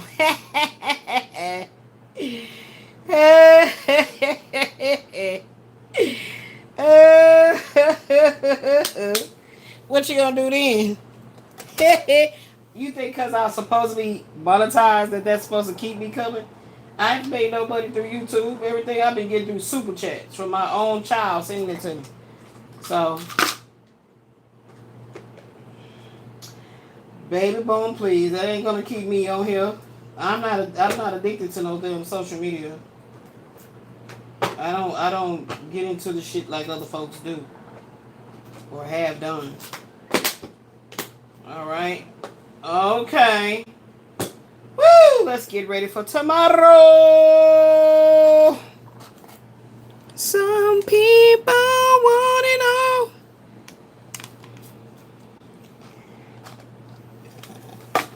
I need you, baby. I'm about to play bingo and relax my goddamn nerves. Cause I'm telling you, we gonna talk about this dude's shadows. We about to get into it. I don't think I'm gonna need no music anytime it has to do with that muse, I'll be needing the music. Anytime it has to do with that muse, I'll be needing the music, child. Cause I'm like, what? I don't feel like talking about him. I don't feel like it. And that's not really good for a woman to feel a real sluggish, lazy energy when it comes to loving a man. That's not a good look. It's not a good look at all. That means she does not want to create She does not want to procreate, create, date, nothing. And so therefore he gets no energy. And I know I definitely, you saw me come up as the Queen of Wands. I definitely do not need to have any apathetic energy in my consciousness, because people don't understand, the ones that be trying to live within my loving energy like that don't realize that they start to lose a momentum, and they probably not knowing why, but it's because of the way I feel when it comes to you. So y'all, this shit is, it's not really science, but it's kind of like science, and I'm not really in the mood to break that shit down right now. So, but they know what the fuck I'm talking about. All right, summary time. You finna shower? You finna shit? Did you shave? You shitted, you shaved, now you shower. Ain't that what a man say, babe? I shitted, I shaved, I showered, I'm good. Now what's up? Like, you can leave the shit part out. Don't you wash good? All right, let's see what we got going on here. I'm about to lay back. As soon as this is about as long as I can sit up like this, y'all. Shit, I could not sit at no desk for no 8 hours up like this. Talking to people on the phone and shit. I've been looking for me a way of making money, you know what I'm saying? New beginning, I'm telling you. Pressing life's reset button and setting new intentions. Gaining fresh perspectives and seeing the world anew. See that though? See that though? We're going to keep this out because somebody is trying to work extra hard to make sure I don't receive what's mine. That's what the major problem is about the situation. It's my shit and I want it in this lifetime. Somebody trying to make sure I don't receive it. Like, y'all don't understand about how these spiritual hijacking energies work. And I be trying to lace y'all up with the 411. Okay? So new beginning is abound. It's coming. It's coming. It's coming. So I'm going to try to make sure I get the work done on the art done. If I lay back and rest, I should be able to continue to be in my thinking energy. Give me 2 more cards of, creative flow. Let's see what we got going on here.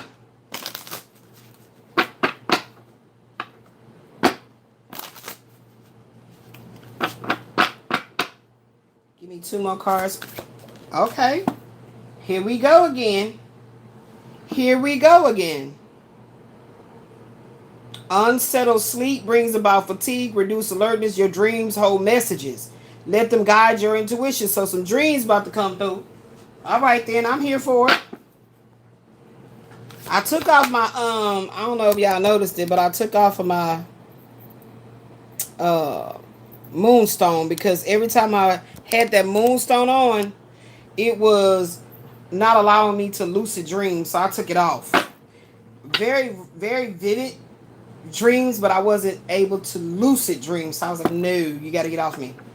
So I have a new pendant coming in that I'm waiting on to get to me, and I'll be sporting that one. Right now, I put my angels back on. All right, let me get the 3rd card, please, Spirit, and thank you.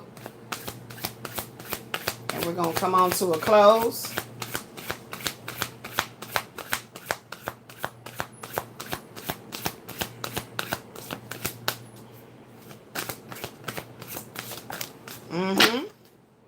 Deadline. Told you, didn't I say that? I said that in 48.6.1, part 48.6.1, that somebody feel like they're running out of time. It's a deadline coming up. Somebody is overly obsessing and actually getting readings and all type of shit done like that.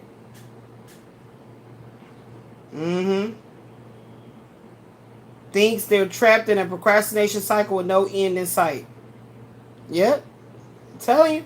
That's why this person is literally working really hard to try to hijack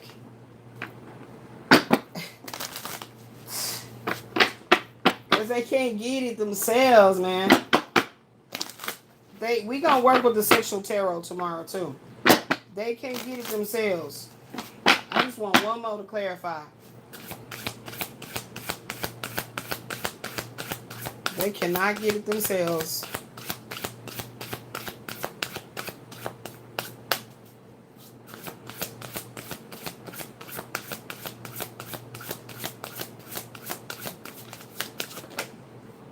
Numbness. They've been drinking. And we already got it over here, addictions.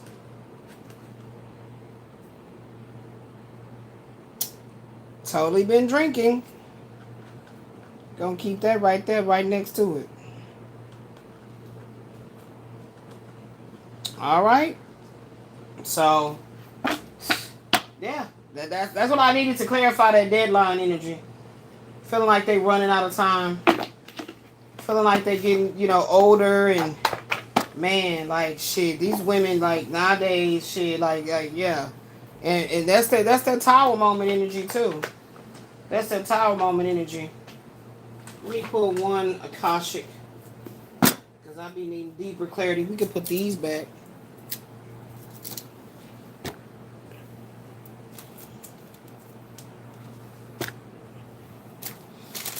I'm still organizing really strongly, y'all. I'm just so sick of being bedbound.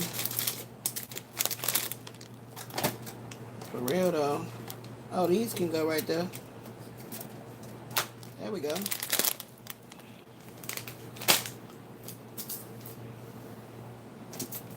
All right. Stability has been reestablished in the courtyard. Let me pull an Akashic and see what we get. Akashic is very powerful.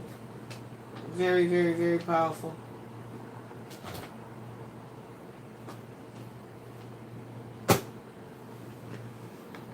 And the weekend be coming, I'll be like, get all this stuff out my bed. I mean, this energy been so scrambly.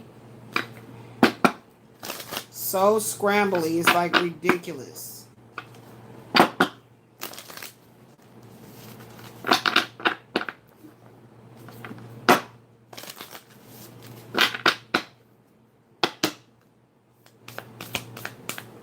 Oh, these are cardboard version. They're very, very hard. I kind of have to like loosen the grip on these. See if I can get me a clear jumper. I wish these had numbers. They do have numbers. I don't know. You know what? Let's use that because they're very difficult to But then that won't be good because all of them are not numbered, so I have to do it this way. It's difficult to shuffle. ZAHNAE community. 8 of Cups. ZAHNAE community.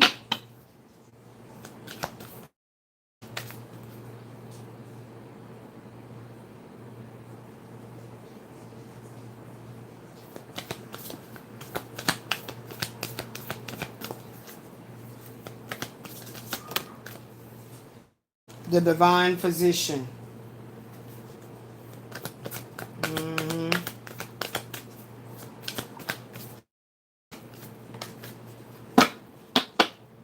The Queen of Forces. Look at there. I talked about it. I talked 6. Look at there. Working with both worlds. I talked about it. All right. So we really on point. Okay. So we already built the cards for the picks for tomorrow. Yeah, today was difficult. Like I had to reorder everything and whoo, child. I made it through. That's the goal. That's the goal. Never said the work wasn't going to be difficult. Okay. Wait, does this be needing something? Yeah, sometimes it be sliding. So I got my basket of goodies here. I'll be keeping my cards out of my bed, and when it's time to go to sleep, I just take all the work out and put it over there, and I can sleep Actually got my damn snacks up in here. Yeah. So everything's good.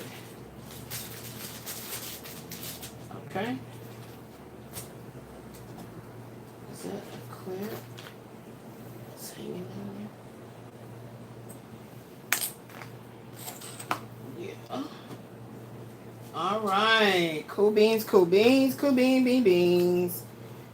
All right. So they've been wanting me to strictly work with the Lenormand and not the Kipper. So I can always feel the energy shift when they tell me to work with a different oracle. Strictly with those oracles though. And this was all my for my picks like that. And that's something altogether different. Go in there. Thank you. What is this? Ashley, why you got pictures of us just thrown in here like this? Why? Is this just thrown in here like this? Maybe it was in here.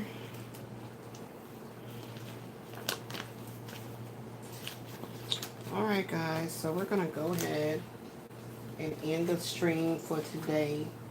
I shall return on mañana or maybe the next day. So that'll give it. Oh, ow, that fucking hurt. Damn, look at the fluid. Okay. So I'm gonna go. I'm going to. Everything is ready for her to put it up over there. Oh, what about these two?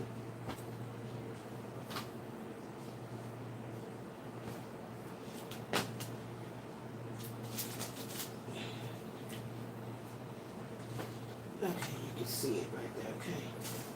All right. Peace.